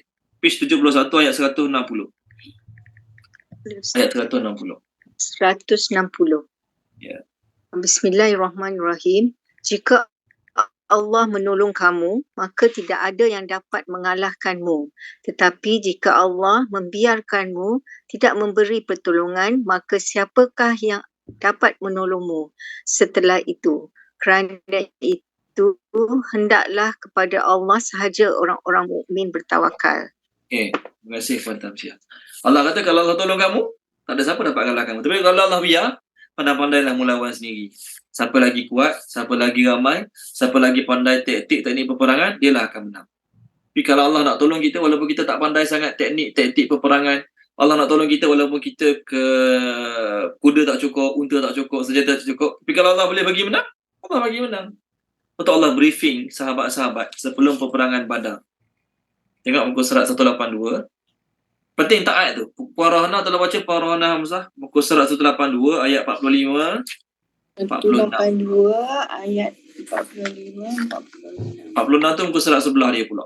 Bawah sekali 45, sebelah dia 46. Bismillahirrahmanirrahim. Wahai orang-orang yang beriman, apabila kamu bertemu pasukan musuh, maka berteguh hatilah dan sebutlah nama Allah banyak-banyak, berzikir dan berdoa agar kamu beruntung. 46. Dan taatlah pada Allah dan Rasulnya, dan janganlah kamu berselisih yang menyebabkanmu menjadi gentar dan hilang kekuatanmu, dan bersabarlah. Sesungguhnya Allah bersama orang-orang yang sabar. Terima kasih Puan Rohana. Dia nak menang dalam peperangan, kena taat Allah dan kena taat Rasul. Barulah satu hati. Rasul nak buat plan A, kita nak ikut plan B. Maka pecah belah. Bila pecah belah, jadi dispute. Bila dispute, you become weak and fear. Takut lah. Tak satu hati. Kesan tidak satu hati. Kenapa timbul tidak satu hati? Kerana tidak ada ketaatan. Kerana tidak ada ketaatan. Betul tak jadi satu hati. Masing-masing nak buat cara masing-masing. Jadi nak dapat bantuan Allah, kena taat. Pada pemimpin, pada ketua, pada amir yang membawa kumpulan kita pergi perang. Cerita Huzaifah radhiyallahu anhu. Masa peperangan peperangan Ahzab. Peperangan Ahzab atau peperangan Khandaq. Peperangan Khandaq atau peperangan Ahzab berlaku pada tahun 5 Hijrah. Masa tu musim sejuk sangat. Gelap sangat, sejuk sangat. Maka Nabi SAW cakap pada Huzaifah radhiyallahu anhu, wahai Huzaifah, kamu pergi intake. Apa perancangan, apa taktik yang dirancang oleh pihak musuh. Malam gelap ni, malam gelap. Peperangan Ahzab adalah peperangan yang tak berlaku secara konfrontasi. Maksudnya tidak berlaku secara berhadapan. Peperangan Ahzab ni.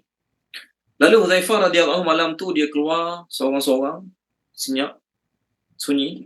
Dia kata dia mula-mula dia agak takut, tapi bila Nabi kata Nabi akan doakan untuk kamu, Nabi cakap ada tu pada dia, maka dia berani keluar seorang-seorang daripada kemah orang Islam, pergi menyelinap masuk di kawasan pihak musuh. Terlalu sejuk, Nabi bagi selimut pada Huzaifah radhiyallahu anhu. Maka Huzaifah radhiyallahu anhu duduk bersama orang-orang musyrikin yang sedang berbincang. Masa tu mereka dekat sebulan dah tunggu nak masuk, tak boleh masuk. Nabi buat parit yang panjang, yang dalam, untuk tak boleh masuk, orang tak boleh masuk. Jadi orang di luar, orang musyrikin di luar kota Madinah buntu, tak tahu nak buat apa. Allah hantar angin kuat sehingga menerbangkan periuk-periuk mereka, menyebabkan makanan-makanan mereka masuk habuk, mereka susah nak nyalakan api. Bantuan Allah lah pada orang Islam masa tu. Jadi Nabi pesan pada Huzaifah radhiyallahu anhu, intake tu je pesanan Nabi. Intake, pergi tengok, intake apa yang mereka rancang nak buat. Maka Huzaifah radhiyallahu anhu pun pergi malam tu. Pergi. Masa malam tu Huzaifah pergi bawa anak panah lah untuk safety dia, untuk keselamatan diri dia. Lalu dia pun duduk dengar perancangan Abu Sufyan dan orang Mekah. Antara yang mereka bincangkan, kita dah sebulan duduk sini, apa pun tak dapat. Bekalan makanan makin habis, senjata makin berkurangan, dan juga apa pun tak dapat. Jadi kita fikir kita nak balik je lah. Jadi Huzaifah radhiyallahu anhu fikir masa tu adalah peluang dia terbaik untuk dia panah Abu Sufyan. Malam gelap, Abu Sufyan masa tu duduk dekat unggun api. Jadi dia kata inilah peluang terbaik nak bunuh Abu Sufyan ni, dapat bunuh pihak musuh. Kalau zaman kita sekarang, siapa dapat bunuh kepala orang pihak musuh, boleh dapat pingat tu, pingat gagah berani. Bunuh ketua pihak musuh kan, hebat lah dapat pingat tu. Lepas 3 tahun dapat datuk, dapat Tan Sri contoh lah ni. Maka Huzaifah masa tu, dia telah keluarkan anak panah dia untuk panah Abu Sufyan. Peluang terbaik panah ketua pihak musuh. Dia rasa perbuatan dia betul, dia rasa perbuatan dia baik. Kenapa tak baik? Bunuh pihak musuh yang merancang nak serang orang Islam, bunuh ketua orang kafir yang nak memerangi orang Islam Madinah. Baik ke tak baik? Baik. Perbuatan dia baik, nak bunuh ketua kepala orang kafir. Tapi soalannya ialah, perbuatan dia tu masih lagi dalam lingkungan taat ataupun tidak taat. Tu point dia. Perbuatan Huzaifah masa tu nak panah Abu Sufyan masih lagi dalam lingkungan ketaatan ke ataupun dah keluar pada lingkungan ketaatan? Cuba jawab sahabat-sahabat sekalian. Keluar dari dah keluar daripada ketaatan walaupun baik. Baiklah kan, nak bunuh orang kafir, bukannya bunuh ketua kafir, bukannya benda kecil, benda besar tu. Walaupun niat dia baik, tujuan dia baik, dan kalau dia buat pun tetap dianggap baik, tapi masa tu luar pada ketaatan. Bila luar pada ketaatan, Allah tarik bantuan. Sebelum tu dia duduk dengar orang kafir bincang, tak ada seorang orang kafir tahu. Bila dia mula keluarkan anak panah untuk memanah Abu Sufyan, dalam malam gelap tersebut, Abu Sufyan kata apa? Abu Sufyan kata, aku rasa bersama kita ni ada orang luar. Aku rasa bersama kita ni ada orang luar. Dia pun cepat-cepat simpan balik anak panah dia. Lalu Abu Sufyan kata, kamu pegang orang sebelah kamu, tanya dia daripada kabilah mana. Maka Huzaifah radhiyallahu anhu dia cerdik, dia bijak. Jadi jangan main-main dengan orang nama Huzaifah ni. Jangan main-main dengan orang nama Huzaifah. Dia cerdik, dia bijak. Dia cepat-cepat pegang tangan orang sebelah dia. Dia tanya orang sebelah dia, kamu kabilah mana, puak mana? Dia yang pegang tangan orang sebelah dia, tanya orang sebelah dia, kamu kabilah mana, kamu puak mana? Maka orang tu pun jawab, dia tak kena tanya. Dia pun berjaya menyelinap keluar balik semula ke kemah orang Islam. Apa saya nak sampaikan? Selagi mana kita dalam ketaatan, kita dalam bantuan Allah. Bila kita keluar daripada skop ketaatan, walaupun kita rasa kita betul, kita baik, kita buat benda besar dan sebagainya, kita sedang jauh pada bantuan Allah Subhanahu wa taala. Hikmah dia taat malam tu apa dia? Hikmah Huzaifah radhiyallahu taala pada malam tu, setelah beberapa tahun Abu Sufyan masuk Islam. Kalau dia panah Abu Sufyan malam tu, Abu Sufyan mati, maknanya apa? Abu Sufyan mati sebagai seorang kafir, selama-lama duduk dalam neraka Allah Ta'ala. Tapi dia taat Nabi. Walau kalau kita kata peluang terbaik tu, rugi aku tak panah, peluang terbaik tu, peluang terbaik bunuh kepala orang kafir, rugi tak panah. Tapi tak. Selagi awak dalam ketaatan, yakinlah awak sedang buat benda yang menguntungkan. Okay, kita berhenti sini dulu. Kita sama minggu depan masuk surah Isra. Jadi minggu depan sebelum start surah Isra, kita akan bincang dulu tentang Isra Mi'raj, insyaAllah. Jadi minggu depan, Isnin malam Selasa, ceramah Isra Mi'raj. Boleh ya? Ceramah Isra Mi'raj, insyaAllah. Okay, kita berhenti sini dulu. Apa yang baik pada Allah Ta'ala, apa tak baik daripada kekurangan kelemahan saya. Mohon maaf pada tuan-tuan dan puan-puan, minta kepada Allah Subhanahu Wa Ta'ala. Bismillahirrahmanirrahim. Subhanallah bihamdihi, subhanakallahumma bihamdika, asyhadu an la ilaha illa anta, astaghfiruka wa atubu ilaik. Allahumma zayyinna bi zinatil Qur'an wa akrimna bi karamatil Qur'an wa syarrifna bi syarafatil Qur'an wa adkhilna al-jannata bi syafa'atil Qur'an ya dzal fadli wal ihsan. Allahumma anfa'na bima 'allamtana wa 'allimna ma yanfa'una wa zidna ilma walhamdulillahi rabbil alamin. Terima kasih banyak semua. Mohon